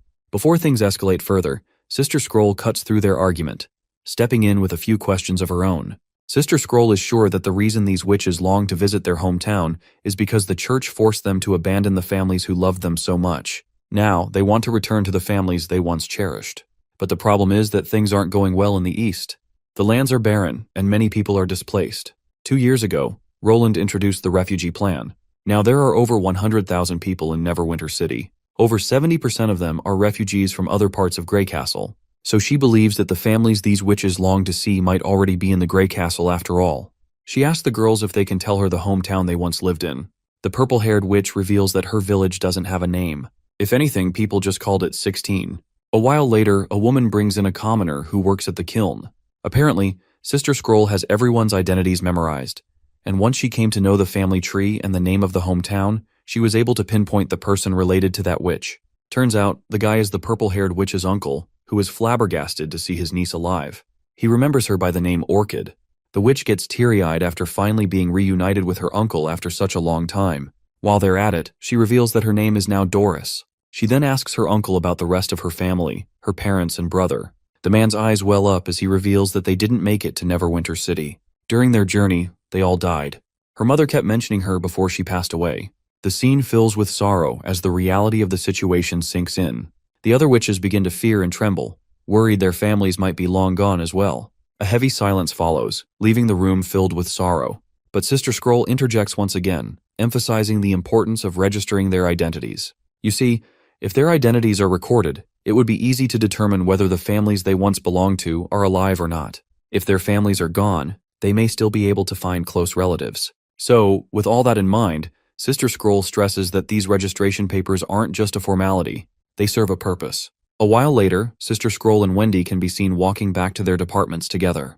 Wendy is fascinated by how she can keep the identities of hundreds of thousands of people memorized in her mind. She wonders how Scroll manages to keep her thoughts straight with so much information in her head. Well, it looks like even Scroll doesn't know how it works. At first, she would always get headaches when she started memorizing things. But as time passed, things began to feel more organized, almost like there's some invisible order to it all. She feels like she's omniscient, and just thinking about something triggers all the related information. While she can remember everything up until now, she fears her abilities might fall short when Roland unifies Greycastle and expands the City Hall's power to cover the entire nation. Well, it's kind of spooky that Scroll can literally keep everyone's life memorized in her head. She's a walking, talking history book. As they reach the City Hall, an officer comes rushing to report some bad news. Apparently there's a guy inside the main hall who refuses to budge an inch unless he gets to talk to a member of the Witch Union. Once they enter, they meet the panicked guy, who reveals that he found a girl in the wild covered in blood. She looked like a witch, though she was barely conscious. Sister Scroll reveals that she doesn't remember any witches leaving the city today, so it doesn't make sense for a witch to be out in the wild. She wants to confirm with the man if the woman he saw was actually a witch. The old man reports that the girl had animal-like features, mostly closely related to wolves, such as a tail. Of course, it doesn't take Wendy long to take the hint and realize it's Lorgar. With that, she insists that the old man take them to the girl. This part ends here, but you can already watch part 15 on Patreon. Check the link in the description.